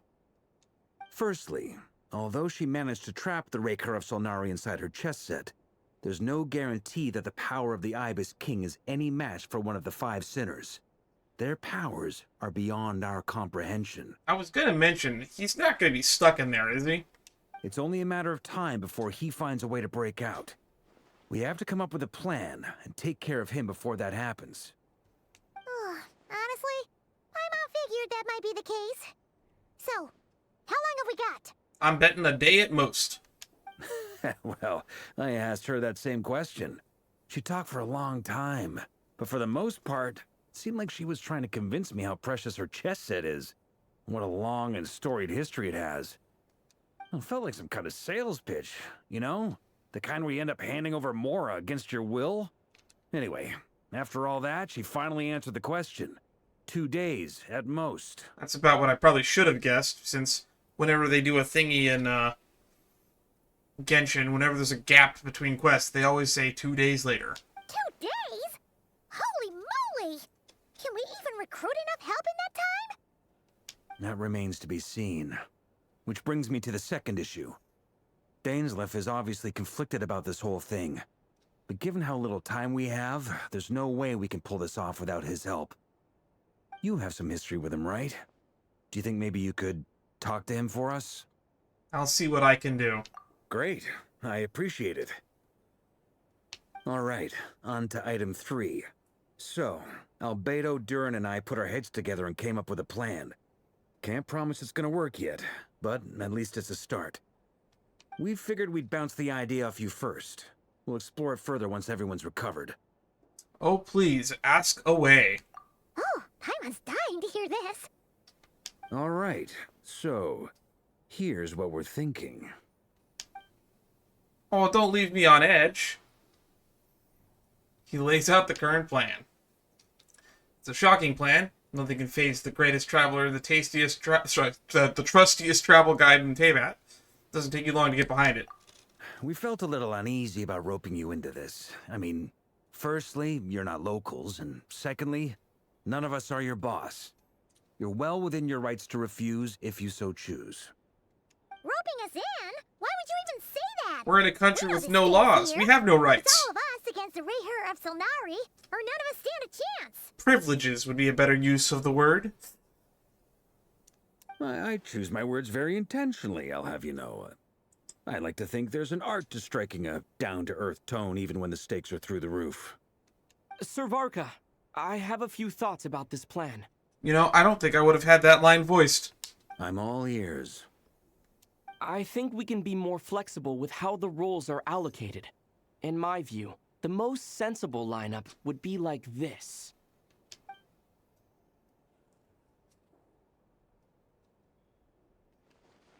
I see your point, yeah. But if that's how we're going to approach this, you'd better make sure you're ready. To be clear, I don't doubt your abilities. Far from it. I just want to make sure. Are you really willing to take all this on? I want to do everything within my power. The Rerir of Solnari is a truly fearsome opponent, and if I do my part, it'll greatly reduce the risk for everyone else involved.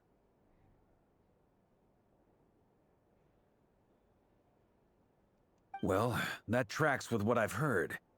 Jean's mentioned in her letters that you're so diligent it's almost abnormal. I hope she said other nice things about me. As in, most people weigh up the risks and rewards in situations like this. But you seem to just march towards danger without a moment's hesitation. Oh, we weigh the risks and rewards. We just value the rewards more than the risks. Of course, everyone appreciates a fearless pioneer. But all that aside, I'm the Grand Master of the Knights of Favonius, and you're our honorary knight. I want to make sure your courage doesn't come at the expense of your safety. Ooh, by the way, that reminds me. Technically, he has the power to make us not an honorary knight. He could make us an official knight. Thank you, Sir Varka. Well, I should be the one thanking you. It means a lot to have you on board. I'll give some serious thought to your suggestions. Nightly bow and see you at the hotel again. He has arranged everyone to meet and finalize the plan of action. In an effort to lighten Moon, he booked it out of the hotel for his meeting, so you could chat over a drink. As the moon rises in the sky, you and Paimon leave your room, discussing whether Paimon has any other options other than fruit juice. Everyone is already there waiting for you. They're chatting and smiling. Clearly the rest has done them some good, as well as the existing crew. Some unexpected help has arrived. Is it Wanderer? Still, you remain conscious of the fact that the future of Nodcry rests on what is decided tonight. Who's the unexpected help? So many lives are at stake, you may never meet most of them. But whether they know it or not, all of them are counting on you.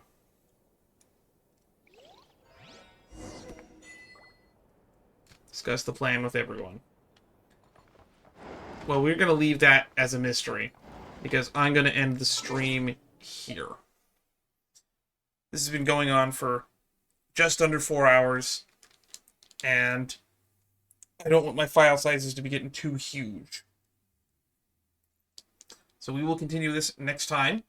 And when I do edit this for YouTube, I might chop this up into a 3-hour video and whatever the ending is. So this section might get cut out for YouTube whenever we record the next part, which will either be tomorrow night at around 9-ish, or Wednesday, maybe early in the morning. But that's what I'm going to be planning to finish this up. Anyway, thank you all for stopping by. See you all next time. Stay safe out there.